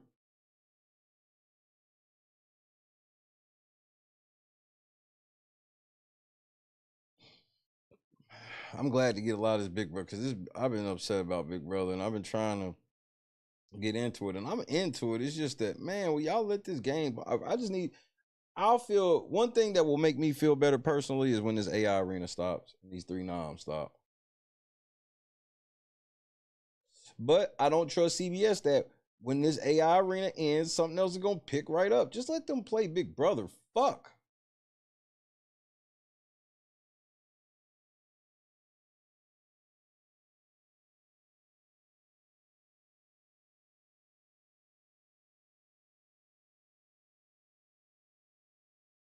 I mean, but I'm okay with that though, Chucky. That's part of the game.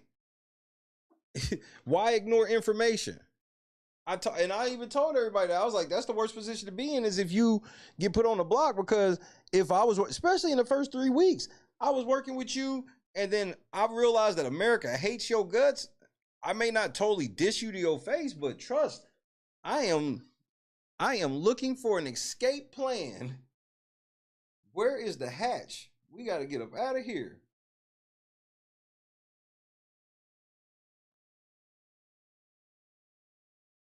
So of all the things, I can't even really be mad at Joe at that. That's the proper gameplay. But it's how they got Paul though. See, and that's how it ends up being where Paul don't put him up, didn't get put on the block. Because now you start feeling like America is doing what. So like, you know, you never know. And now they bring in another America vote. Because the way that they did say that shit was, it sounded like we're going to be voting again because they was complimenting the 5 million votes or whatever. Which means they gonna be picking this shit again. Do not trust remember, they want us to believe that we control an AI vote. On what planet do you control AI? No, AI is automated. Artificial intelligence, not real intelligence. So I don't believe any of these votes for AI are real, personally.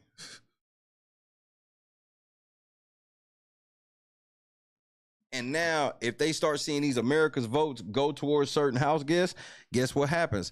What I call BB Stockholm syndrome, where people not going to be putting up people they should put up that are clearly coming after them out of fear of what America's going to do. I saw it happen with Paul. Paul got so many fucking powers that people was just like, I can't fuck with him. Ain't no telling what power he got.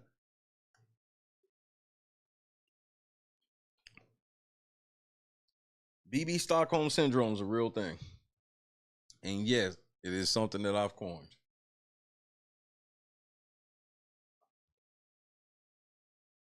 You have to, Annie. Like, it's unfortunate. And I don't want to be cold because, like, especially if I really fuck with you, like, damn, that's going to suck because I have to assume that now, if it's like one of my number 2, then I'll probably just have to ride it out with them because if they hate you, then they probably hate me too. If they hate you, they probably hate me too. So like if Cedric got put up, Chelsea had to feel like they hate her too. If Chelsea got put up, Cedric had to feel like they hate him too.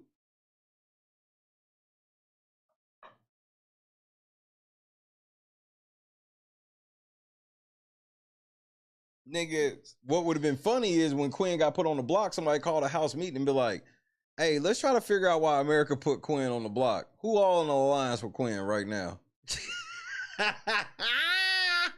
Nigga, that would have damn near been it for Quinn. Had somebody did that, everybody would have raised their hand. We gotta figure this shit out. Who all in the alliance with Quinn? We gotta figure out why America want to put him up. Everybody in the room. Oh, hell no. Let's vote this bitch out. Do you like how we only get final noms on live TV show and we never No. No. Because it's not that we don't know what's going to happen because the house is divided. It's because we have to wait.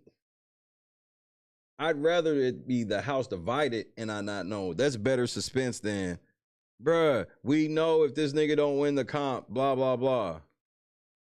Get on with it.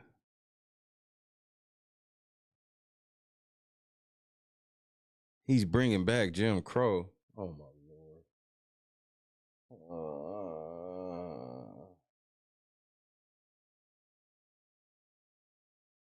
Just can't leave well enough alone.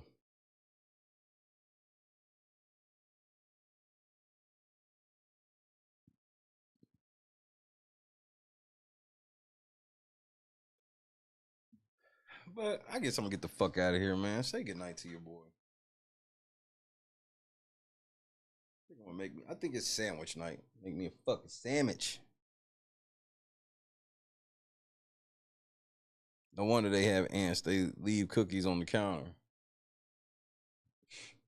If that was if only that was the real reason.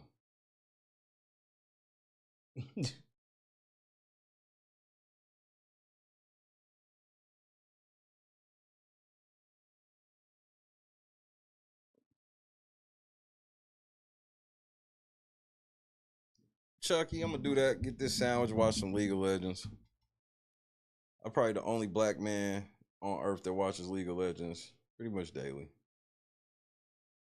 Never played it. I could just download and play it on my computer, but it just seems like it would not be fun to play by myself. I need a team of people. CJ, Potato Gaming, Chucky, Tommy, I thought you was already gone, cuz. Love you too, bro. Janice. Yes, Kendra, we're gonna celebrate with this sandwich. Clee, let me get some chips for this sandwich. You know what? Don't worry about it. I think I got some chips in there.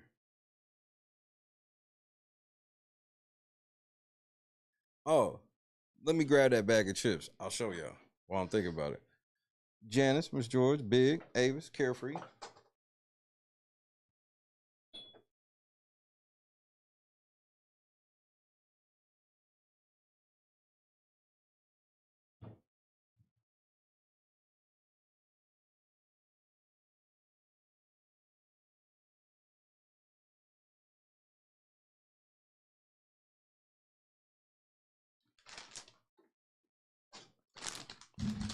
Luther Burden. Some nigga from St. Louis. They got an NIL deal with local chips. So I bought them and never opened them so I could have them. So I can collect them. Only collector bag of chips I have. So shout out to Luther Burden. Maybe I'll meet him one day and get the real autograph on the bag. Regina. Oh, I do need to check on old Sharon. I forgot. Thank you, Regina. Maybe I'll catch up on that too.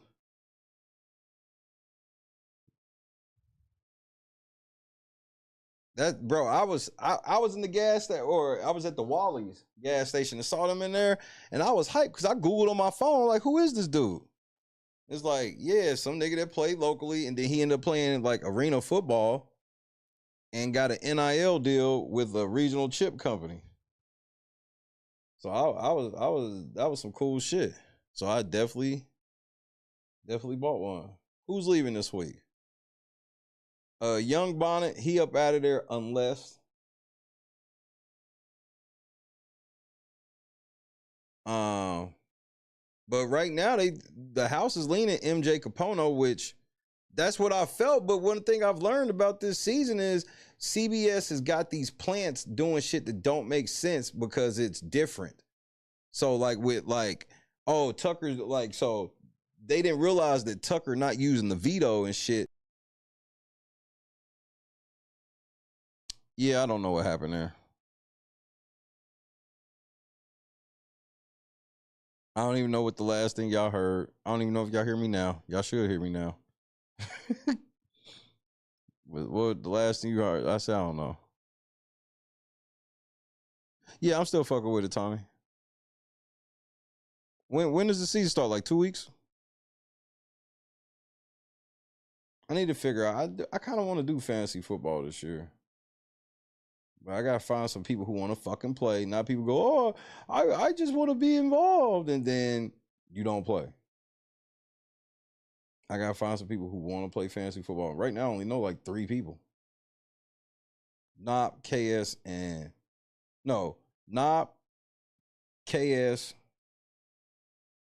Chad, Allen.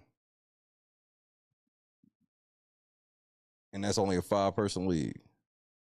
You do? That's odd. Why would you feel attacked?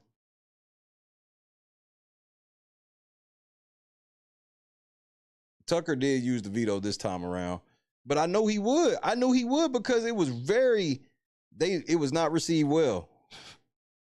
CBS thought that was some shit that everybody, because they want everybody to just love Angela so much, and it's like, no, she fucked that up week 1. Don't nobody feel sorry for her and all this other extra shit y'all be wanting.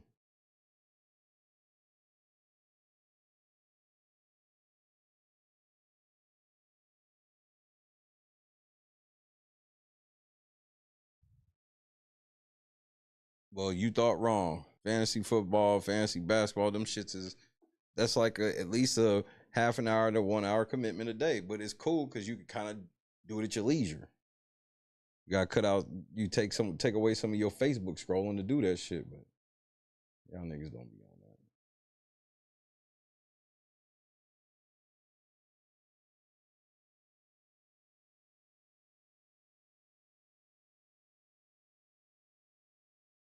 September 5th, all right, bet. I got time to get myself ready then. I think I'm gonna play for real this year for the first time in a while. See what I can do. And the reason why I feel that way is because, man, last year was probably my worst year of fantasy football in a long time. So I felt attacked on myself. So I want to get back to where I was. I want to get back to my championship ring ways. Just see if I can.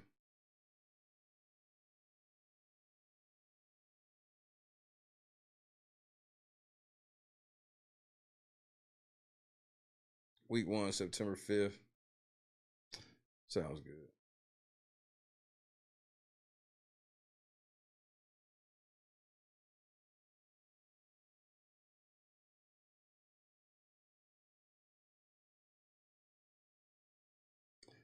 I want to believe the game is wide open, but it's not.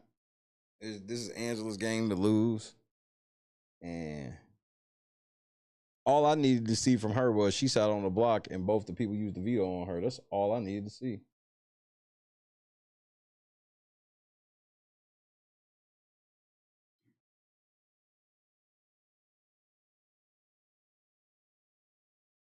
But I'm the fuck up out of here, man. God is great. I had a great Taco Tuesday. We'll see what Wednesday brings. We do have a watch party. See what the fuck going on over in Dolton. On the late show, we'll do the early show, be Big Brother for the watch party, and then late show, we'll get see what Dalton talking about. If there's anything to talk about, if not, we'll see what else is cracking. Fly Eagles fly indeed. God is great. I love y'all to death, man. I had so much fun tonight, bro. I'm glad I got my ass up and came on to work. I had fun.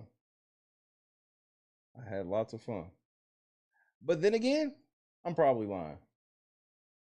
God is great, man. I love y'all to death. See y'all in a minute. Peace.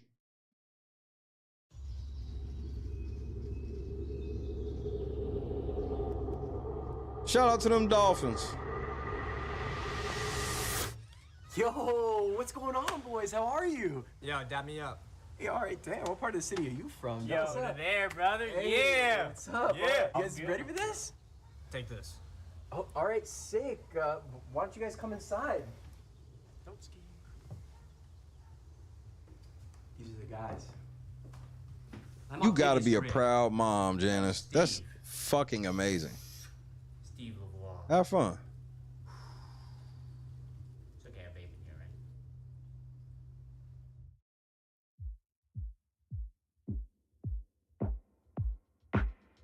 Man, I gotta break out a new car. I'm starting to look like a bum nigga driving the same car every day.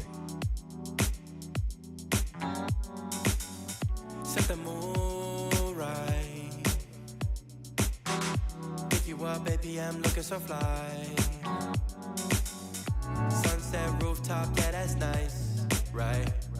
Hop in the G-Class, I know you need that. Heart racing fast like the speed of light. Is this attraction, or is it the moonlight? You want satisfaction, but only for one night.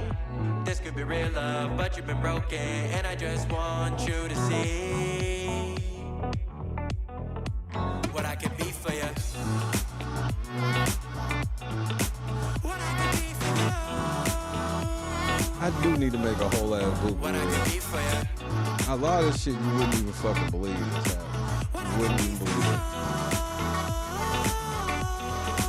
What I can be for you. You got me wrapped up in your love. The random car crashes, people trying to fight me, just random shit. Motherfucker can't just drive to work at home. I don't even be on bullshit. Well, shout out to the great grand. Have a great day. What you did, who you were with, I don't care. Good night, Robert. When I'm with you, I won't complain. Share your success and heartbreaks. Yeah, you know I stay by your side. Never leave you dissatisfied. But I need you to let me know. Is this attraction, or is it the moonlight? You want satisfaction, but only for one night. This could be real love, but you've been broken, and I just want you to see. I'm hungry as fuck. What I can be for you. What I can be for you. What I can be for you. What I can be for you. What I can be for you. Baby girl, it's just one night. Yeah, baby girl, it's just one night. Oh, yeah, it's just one night. Yeah, baby girl, it's just one night. Yeah, girl, it's just one night. Yeah, baby girl, it's just one night. Oh, yeah, it's just one night. Yeah, baby girl, it's just one night.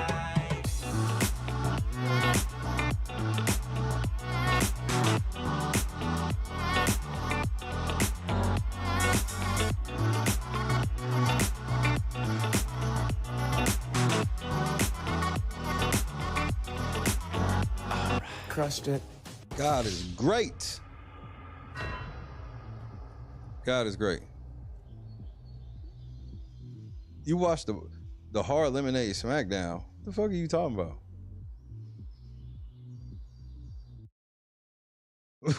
Yeah, who knows?